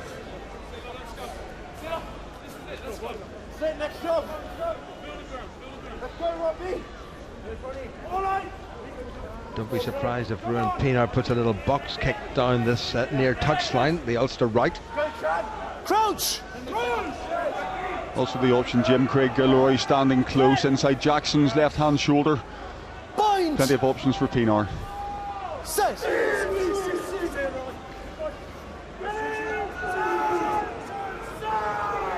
And it goes from Pienaar. Good solid Ulster scrum. Alan Clark will be delighted with this. Pienaar to Gilroy off his wing. Now Jackson. That's a shambles in the middle of the park, but somehow look, Marshall's come away with it. It was all too tight, too congested. No. Robbie Dyack gets himself ambushed. Van der Merwe is in there as well. Ulster have gone to ground, but Glasgow get the put in. Just that lack of accuracy once again from Ulster at the breakdown, and Glasgow flooding it, just affecting the turnover. The one thing, Jim, that Sean Reedy will give you at number 8 is, especially into the wind, Ulster looking to play a shorter target game with McCluskey or Marshall in midfield, and almost that second open side wing forward, able to get the ruck time quicker and potentially, I say potentially, getting you quicker ball that's more easily won. Glasgow scrum. Alex Dunbar, who was in the bin for 10 minutes at Lansdowne Road last week and then came back and scored the final try of the game, but last not enough to give Scotland the victory, to make it 3 in a row, which they hadn't done for such a long time. Put a smile on the face of Joe Smith, if not his former colleague at Claremont, Vern Cotter, the Scottish coach. Another decent Glasgow scrummage. Pienaar told to get back on side. Strouth trying to control.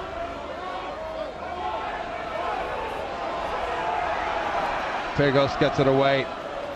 Russell flat. Oh, nice bit of sleight of hand there. There's an extra man if they can manage it. Good covering defence by Ulster. Squeeze Glasgow out to the far touchline. Quickly up by Ulster. Rob Harley couldn't quite get it away, but it's regathered by Glasgow. Ulster looking for the intercept. Little hack on. Ulster be happy if this goes into touch, and it does, and it goes into touch off the boot of Craig Gilroy. It's going to be a Glasgow line out, but Ulster have got into the Glasgow half for the first time since McCluskey scored his try. Ulster just jockeying nicely, happy to concede the outside territory to Glasgow, not flying up defensively on that occasion, and then simply putting the men away. Super tackle by Rory Scholes and Stuart Hogg, who cut a really sharp straight line. Scholes didn't miss his man.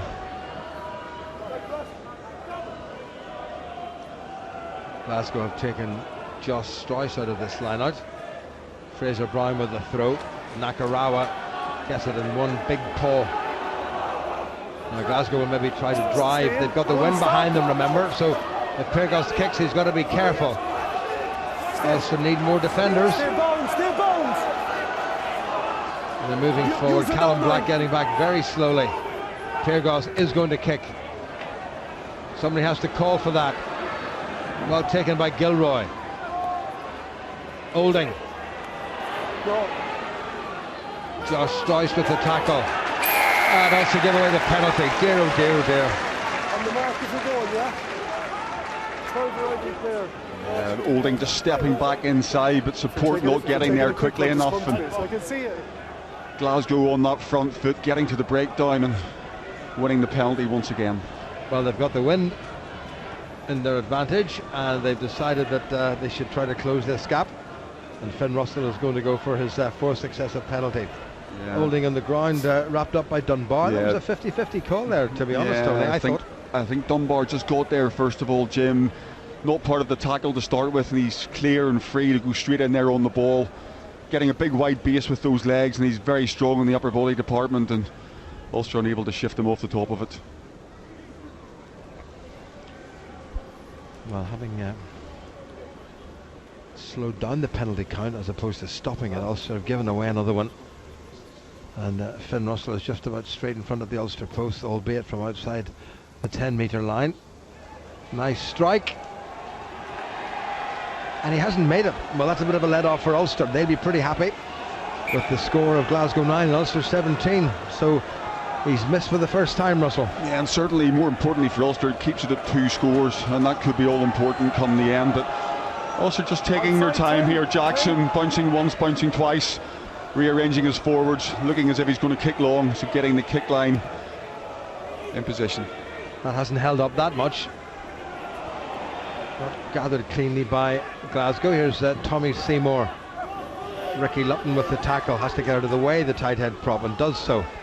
Pyrgos, Strauss, a little bit of clever running there. Speaking of clever running, here's Stuart Hogg. Good tackle by Ulster. Crowd baying for another penalty. Richie Gray gets it wide. Rob Harley gets it wider still, and here's Seymour into Rory Scholes, who's pushed into touch, and Glasgow will have the line out on the far side. Want that sound on? Yeah, Glasgow just perhaps a little bit lucky there. Seymour with the fluff kick, and Scholes picks up the pieces, but there's nowhere to go apart from into touch. But again, Ulster a lot cuter at breakdown, Jim, in the second half. It's tackle on one defender. No silly penalties so far in terms of what's there. Tacklers making a good effort to get away from the ball. They're happy just to fan out and try and curtail Glasgow in attack. Not giving very much away. Gregor Townsend, John Lacey's had to have his equipment readjusted. You would think from the way that Gregor Townsend looks, they're 15 points up rather than 8 points behind. Very, very relaxed, isn't he? Crucial game this for both sides. Glasgow, remember, with a game in hand, a win here, and then 3 Italian opposition to come, 3 games against Italian opposition. And judging by the scores that we heard from the Munster and Cardiff games, last we heard Munster were leading Zebra by 47 points to 0, and Cardiff were 30 points to 8 up against Treviso. Glasgow will be looking for 15 points from those 3 games, but if Ulster can deny them something here, it might make the run in a lot more interesting. The pitch was sounding a bit more like the top of your cauliflower cheese, Jim, on a Sunday afternoon than it does a rugby pitch. Final score: Cardiff 56, Treviso 8, and Munster 47, Zebra 0. Well won by Glasgow. Just outside Ulster's 22. Sean Reedy, number 20 for Ulster, tries to dig in. Glasgow churning forward, almost inexorably. Now they've come infield cleverly. Ulster don't want to concede a penalty here. Referee tells them to use it. Pyrgos, little flat pass. Big tackle there by Luke Marshall. Terrific tackle. Well, now, was that played in the tackle? The ball is there. It's slow ball for Glasgow. Also doing well at the breakdown. Pafisi pops it up. Nakaraba for the first time gets away. Johnny Gray assisting yet again. Glasgow going straight to ground. Pyrgos looking for options. Gets it from Gordon Reid. Good ground by the loose head prop. Here come Glasgow again. They miss out Strauss. Good tackling yet again by the men in white. Robbie Dyack putting himself about. Nakarawa. Clever stuff by the Fijian. Gordon Reid as well tackled. It was Ruan Pinar who made the incursion. That's gone wide, as well taken by Hogg. Chip and chase by Hogg. Is he going to do it again? He gathers and he dives, and I think he scored. Well, if anybody was going to do it, it's the RBS player of the Six Nations. Showed wonderful vision. They're going to check the grounding. John Lacey said the pass was fine, but he's going to have a little look at the grounding. But I think that's a try by Stuart Hogg. Yeah, I think he's possibly asking for the pass as well, Jim, but that's virtuoso Hogg, isn't it? And a man full of confidence gets the bounce as well. Well, he said, is there any reason why I can't award the try? And that's tantamount to actually giving it, and this would make a huge amount of difference. Ulster just not able to get the exit strategy right and get the ball out of their own red zone, as they call it. Well, there is the chip, and there's the gather, and I can see no reason why that shouldn't be awarded, despite the efforts of Ruan Pienaar. And I think Hogg, as he did against Ireland, has scored a cracking individual try here against Ulster. He looks pretty confident, doesn't he? Yeah, he knows he's got it, Tony. Yes. The difficulty here, Jim, perhaps for John Lacey is the fact there's no camera behind the post. Yeah, it's been given. They didn't bother. John Lacey said earlier that there was nothing wrong with the pass. So Hogg has scored, and all of a sudden it becomes a 3-point game again. This is the build-up. Oh, that was forward, Tony. That's what I thought initially, Jim. Certainly. Absolutely forward. That's a very bad decision by the officials. And TMO upstairs, Neil Patterson, who used to do a bit of refereeing in his time. Well, I think that pass was forward. That's very unfair. Glasgow will think that it was a bit unfair that McCluskey scored, but there wasn't a lot wrong with that. And this to close the gap to a single point as we go into the final quarter of what has been a particularly entertaining, albeit injury-strewn or mistake-strewn game of rugby.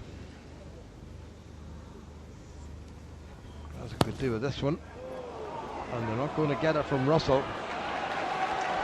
So there remains one single score between them. A penalty goal would bring them level, and there's that. Well, you couldn't tell from that angle whether it was forward or not, but the previous one showed that it certainly was forward.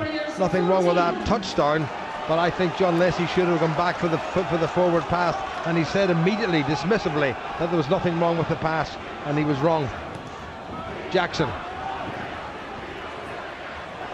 Brought backward by Glasgow's captain Johnny Gray. No, stop, Seven, be quiet now.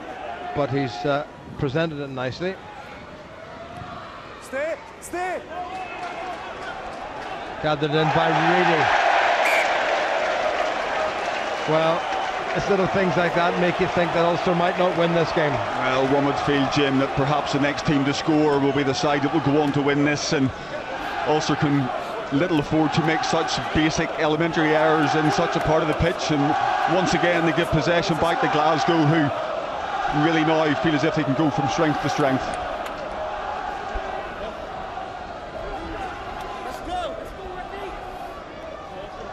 Less than 20 minutes to go, 3 points between them. Glasgow the champions, and remember Ulster in the crucial semi-final game here with the prospect of a final at the Kingspan Stadium. We're 5 points up with a handful of minutes to go, and they contrived to lose the game because Glasgow kept the pressure on and Ulster wilted.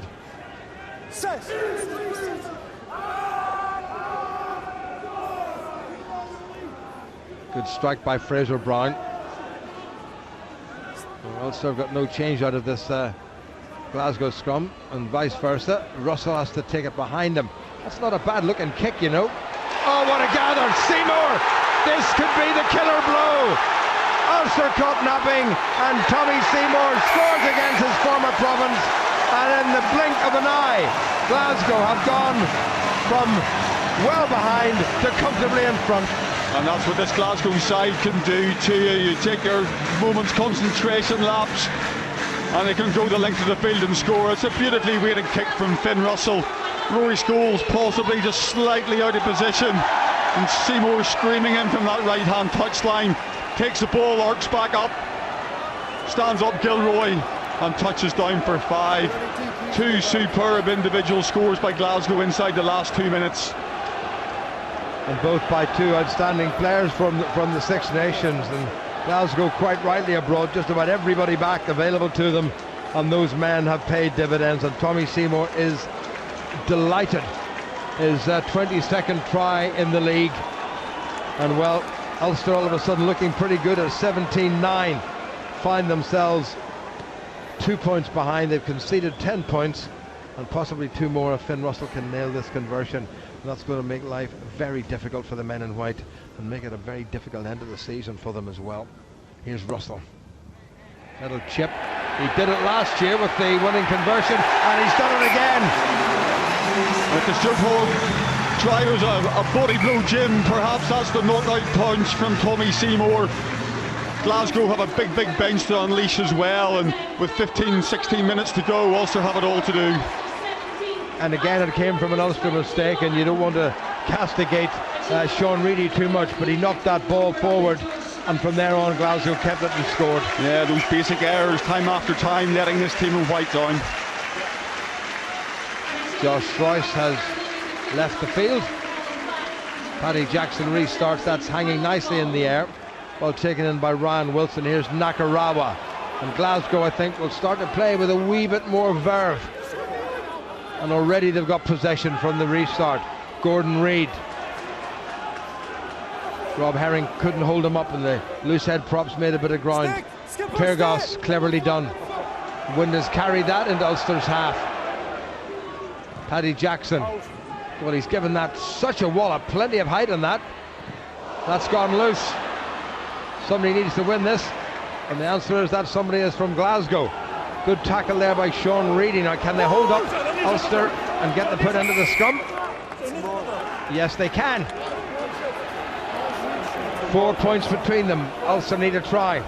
Yeah, Stuart Hogg just perhaps blinded by the lights in this occasion. Ball coming down, and No, get your hands off him. Messrs Reedy and Henry in there, and once again it's that choke tackle. Jim, Ulster have used it really effectively this evening, and great attacking opportunity in this second half. Really the first time, Jim, they've had some attacking ball. Yes, they've scored that try really from a long kick and then some quick thinking between Gilroy and McCluskey, but apart from that, they've had few opportunities inside this Glasgow or around this Glasgow 22 to try and get anything away.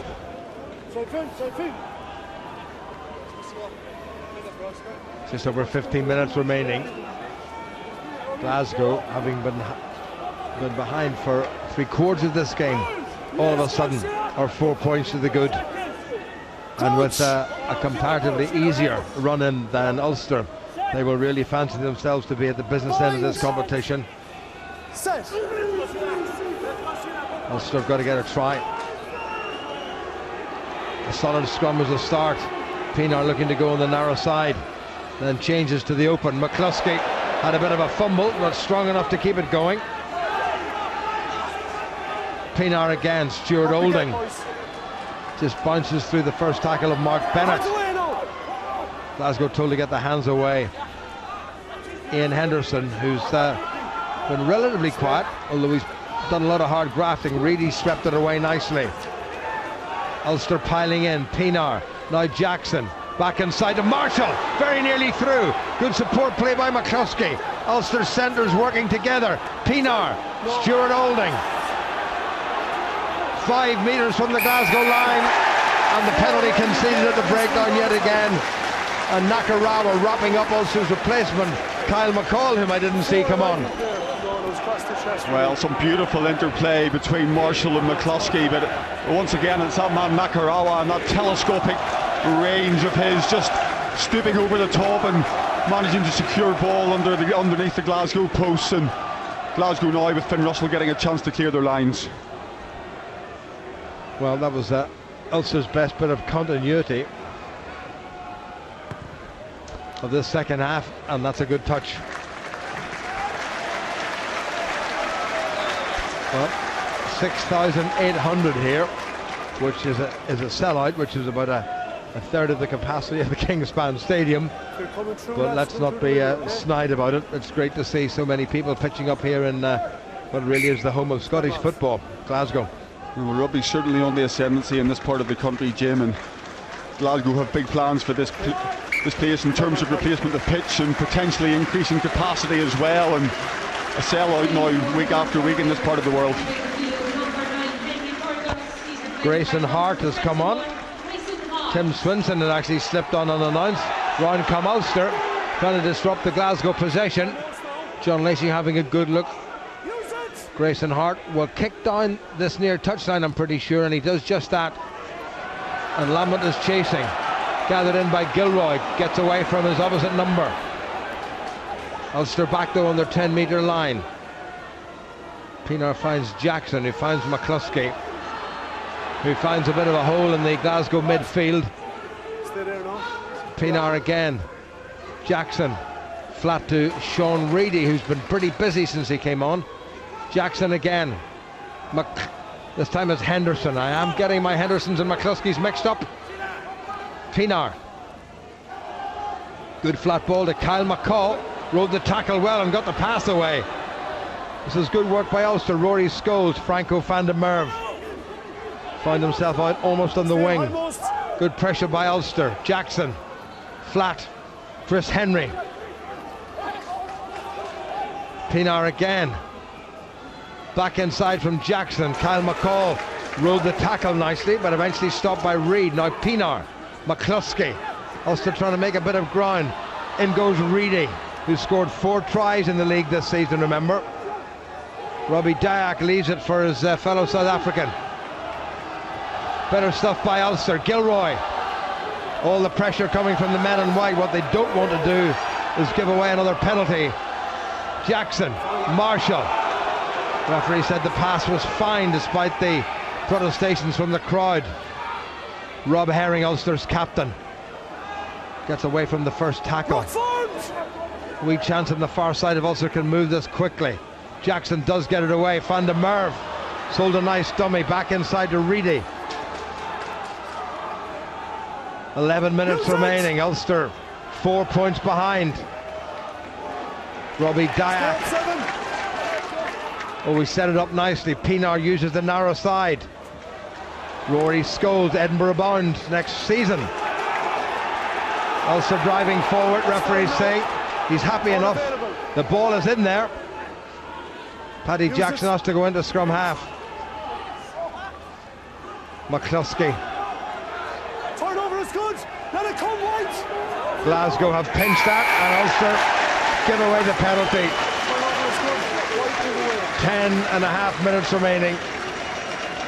And Ulster just not able to protect the football. Yeah, well, that's much better, Jim, from Ulster in terms of precision and control. But it's Glasgow on this occasion maintaining their defensive line in one piece, and Johnny Gray's been magnificent tonight defensively, and it's himself who evokes that turnover. We see McCluskey dancing between 2 players, and there's Gray in on his feet, getting hands on the ball. Sean Reedy unable to clear him out.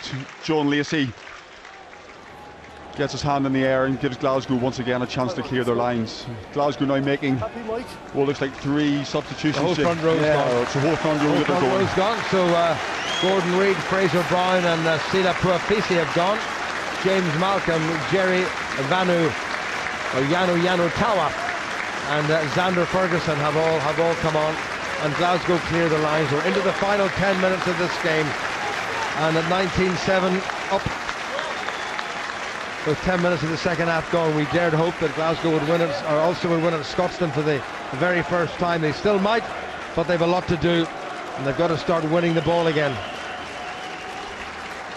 The only uncapped member of the matchday 23, James Malcolm, finds his skipper Johnny Gray, who's been terrific again. Glasgow sensibly keeping it tight.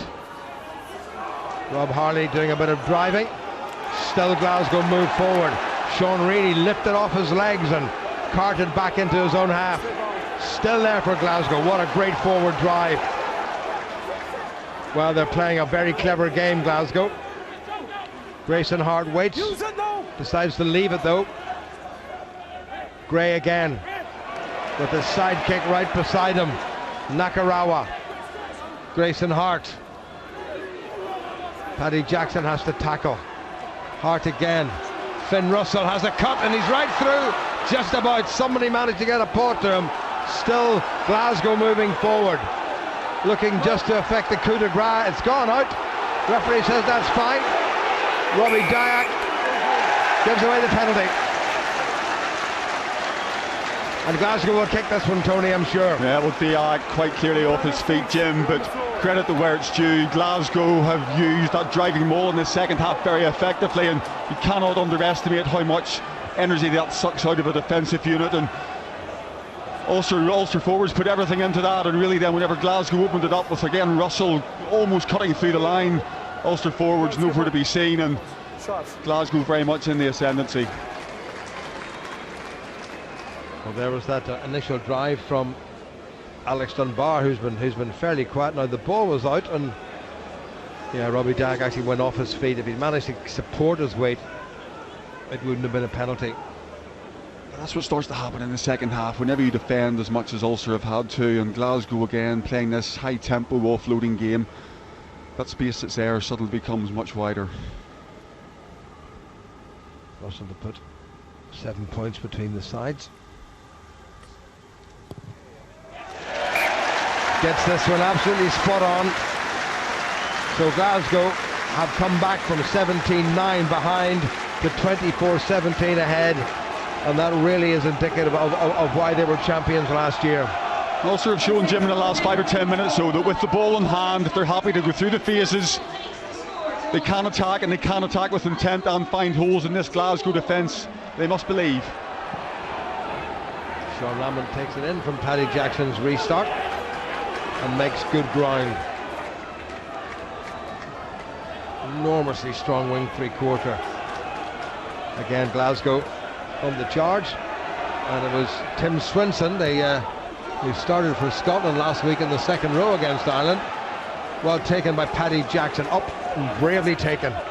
Pienaar, Stuart Olding, McCluskey. This time he gets no change out of the Scottish midfield. He's made it available. Pienaar, Gilroy, Jackson away, Reedy, Herring, nicely done. Franco van der Merwe doesn't have the gallop, but he's got the noise to make it available, but it's slowed down. Pienaar now to Jackson. Olding, Marshall needs to be careful. Away to Scholes. Good tackle by Xander Ferguson. And Ulster again at the breakdown, give away another penalty. Well, that's at least double figures in that area. Yeah, well, it's those Glasgow substitutions. Jerry Yanatawa with the tackle, and then it's Tim Swinson, second row replacement, who's first man there, and again over the ball, and Ulster unable to clear that second, third defender, Jim, out of the way, and it's the fresh legs are to make all the difference for Glasgow now. Well, what an enormous fella is the Fijian international, now 30 years of age, Jerry Yanatawa. And Glasgow have kicked themselves into a very good position, and this is actually shades of the semi-final last year when there wasn't much in it, and Ulster in fact were leading, and they gave away a penalty, and Russell kicked into the corner, and Glasgow kept it until they scored the winning try. They've maybe got the winning try already, mind you. Absolutely, and I don't think there'll be anything. If I had a few spare pounds to spend, Jim, I think I'd put it on perhaps a Glasgow-driven line out here. It's been magnificent in the second half, but Finn Russell's been superb at 10 for Glasgow again this evening, pulling all the strings and attacking flat to the gain line. Very, very difficult to defend against. Well, Ricky Lupton is coming off, has put in a pretty decent evening at the coalface. Likewise at Ruan Pienaar in terms of what he's done with the ball, and on for Ulster come Paul Marshall, and replacement tight head prop is Andrew Russell, or Andrew Warwick I should say. Finn Russell has been named, to the best of my knowledge, as the man of the match. Now Ulster right on the edge. They brought on Darren Cave, and off has gone Rory Scholes. It'll be interesting to see where Darren Cave plays, because he's normally a centre. Cave to 13, Jim. Luke Marshall then on to the left wing. That would make sense. Ulster holding on to a losing bonus point. Round comes Rob Herring, the captain. Referee's got the hand out for yet another penalty against Ulster. Advantage.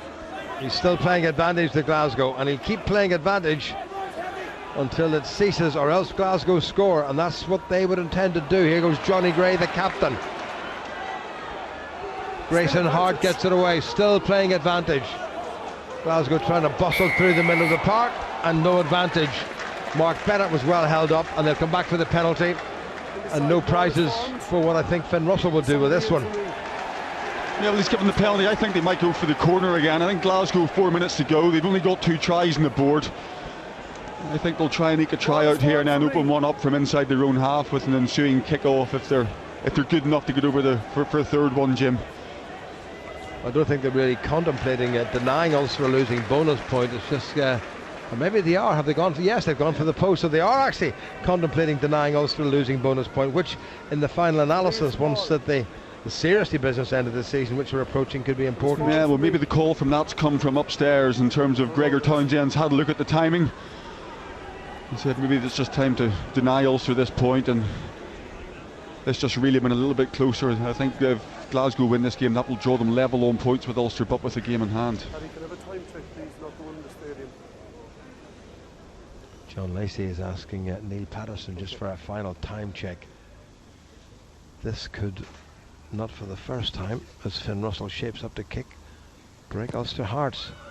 Right-footed, and Ulster's hearts will remain unbroken for the time being, because Finn Russell has missed with another pretty straightforward kick. Maybe he should have gone for the corner. Darren Cave thought about a quick tap there, so Paddy Jackson, the more orthodox restart from the 22. Let's put that long, taken in by scorer of the Glasgow second try, Tommy Seymour. Reedy gets out of the way. Russell to keep the lid on it. He's maybe overcooked that, has he? Yes, he has. That's going to come back for the scrummage. Went directly dead from the kick. Wasn't much in it. He just has a wee grimace there. He thought he'd nailed that one. Confirmation that Russell, despite a couple of missed kicks, has been named as man of the match. He's controlled the game very well. He has, and I think that's indicative. Below that last kick Jim didn't come off from. I think that's now the international class outside half that he's growing into. His game management and his game control have been second to none this evening. Well, we knew this was going to be a tough game for Ulster, because if you look at the two sides that played when Glasgow came to the Scotstoun Stadium, only 3 of the Glasgow side started, 10 of the Ulster side started, so Ulster were pretty close to full strength and Glasgow were way short of full strength on that particular occasion. A minute and a half to go. Ulster hanging on desperately to the losing bonus point when they had 4 winning points in the bag.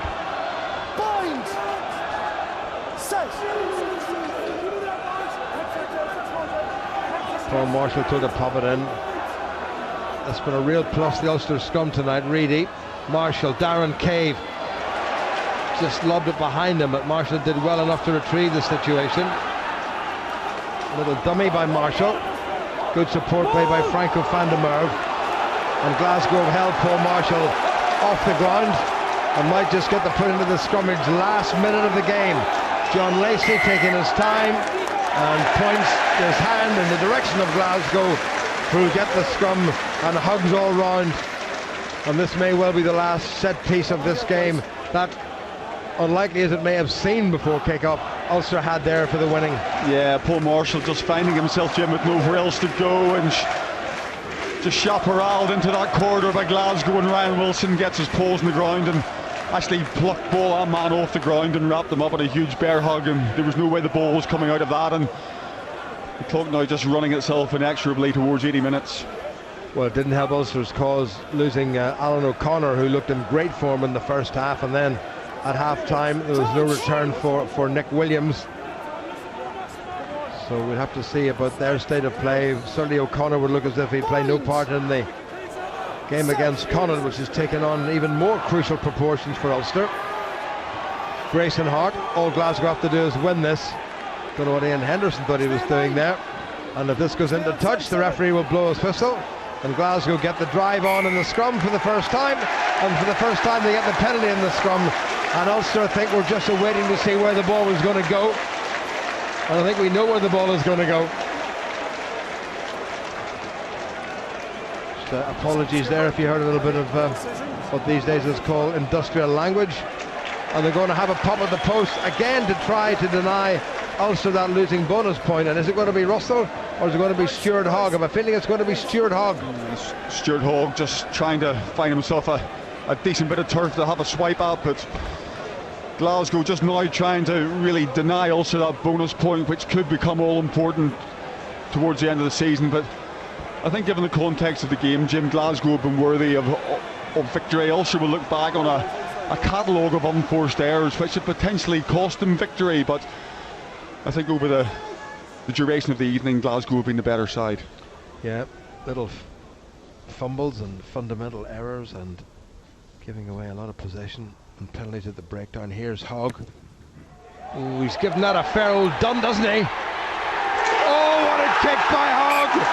And Ulster will come away empty-handed, and the champions are back on course for, at the very least, a playoff position, and it makes Ulster's end of season looking more and more and more difficult. That's an absolute body blow for Ulster at the end, but such is the vein of form that Stuart Hogg is in, he can do no wrong, and make no mistake, that was a colossal hammer he gave that under very difficult conditions. But it's Hogg really that's turned this game in the second half. We go back to the perhaps forward pass from Finn Russell, but Hogg made that try for himself with the kick and the chase afterwards, and such a virtuoso footballer he is, it's no surprise to see him knock that over at the end, and that's a real body blow for Ulster, Jim, losing that bonus point on the final whistle. Well, one or two little signs of improvement there by Ulster, but overall the error count was that little bit too high. They were a bit unlucky with what we thought was a forward pass, but Stuart Hogg, the RBS Six Nations Player of the Championship, has ended a lot of Ulster's thoughts. I would say about maybe a top four, and Ulster's end of season must now turn to survival and getting themselves into the top six. Difficult night here yet again at Scotstoun as Glasgow, the champions, run out winners. The scoreline: Glasgow 27 and Ulster 17. Yes, Ulster come away from Scotstoun with absolutely nothing this evening. A look at the table does not make good reading for Ulster, Ryan Constable and Andy Ward.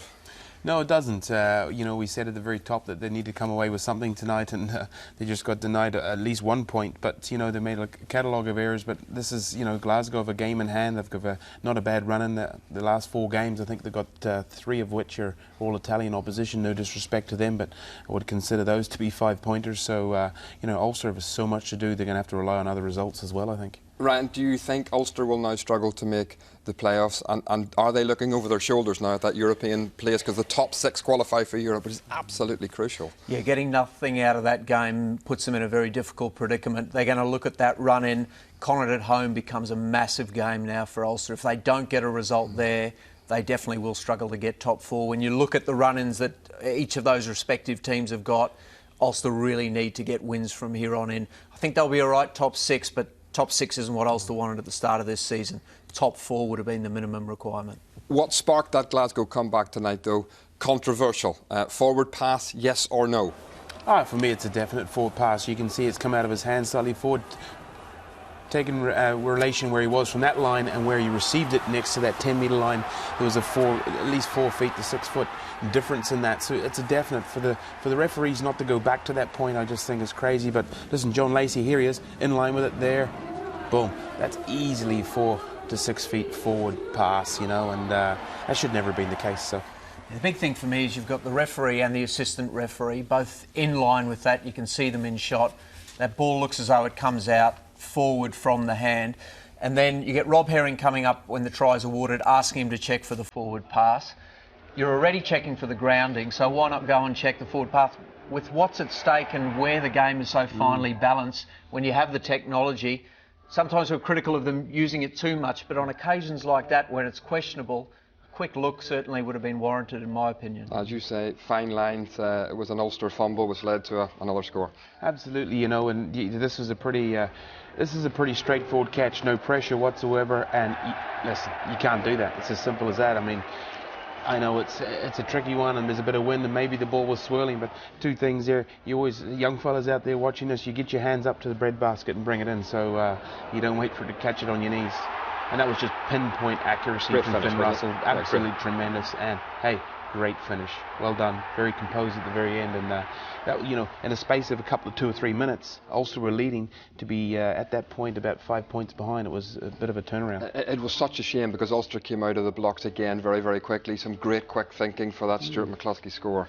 Yeah, they've started both halves really well and come out of the blocks, and some very quick thinking. Both tries untouched going in. You know, they did a lot of hard work, a lot of clean line breaks, but it's very quick thinking initially by Ruan Pinar, seeing that no one's at home there and getting that quick kick in, and then Gilroy, who was threatening all night, has the nous as he nearly wins the race to the ball and sees it bobbling then. Very quick thinking by McCluskey and Gilroy in combination to get that quick pass in, and that really set Ulster up. They then had some distance between Glasgow, and you felt that they were in command of this game, and then just those little errors that started to creep in, the penalty count started to mount, and again Glasgow found a way back into it. See this quick throw here, that's, you know, exceptional thinking by the two Ulstermen. I think Sean Lamont will look at that video nasty maybe and just go, I can't believe I switched off. You could just see him completely switching off at that point, and you know, that guy of his calibre shouldn't have done that as well. One other piece of video involving Sean Lamont, and do you think this will be looked at now, some possible foul play in the first half which has been picked up? Yeah, I think if you look at where the contact is made, carries the ball there, you can just see as we get the close-up view that the foot definitely makes contact with the back of Callum Black's head there, and you know, you do have to have a duty of care, and it's reckless. The ball is close to his head in his defence, so he may have been going for that, but the TMO did bring it to the attention of the referee but couldn't see it on the big screen, so I think the citing commissioner will definitely have a look at that. What do you think, Andy? Yeah, I think so. Listen, I think Ryan's hit the nail on the head. Excuse the pun there, but you know, it's a tricky one. It's duty of care is what it's all about, and with so many guys, you know, that video there certainly would think you that he's missed the ball completely a wee bit. So it's a tricky one, but who knows? But overall tonight it's been an absolute body blow for Ulster, hasn't it? It's a big dent to their ambitions of top four, and it just showed, look, Glasgow are a very difficult team to beat, particularly at home. They've shown it time and time again, and Ulster will just be disappointed given that they got into that lead that they couldn't maintain and go on to win. But again, it's Glasgow proving how difficult they are to beat and what a team spirit they have to come from behind to win another match. Yeah, well done Glasgow tonight, Ryan, Andy, thank you very much. We have more live sport for you this Easter Monday. Let's hope it goes a little bit better. Northern Ireland take on Slovenia at Windsor Park in an important international friendly, all part of the build-up to the Euros, of course. We're live from 7:30. But it's been a night of disappointment for Ulster from all of us here. Bye-bye.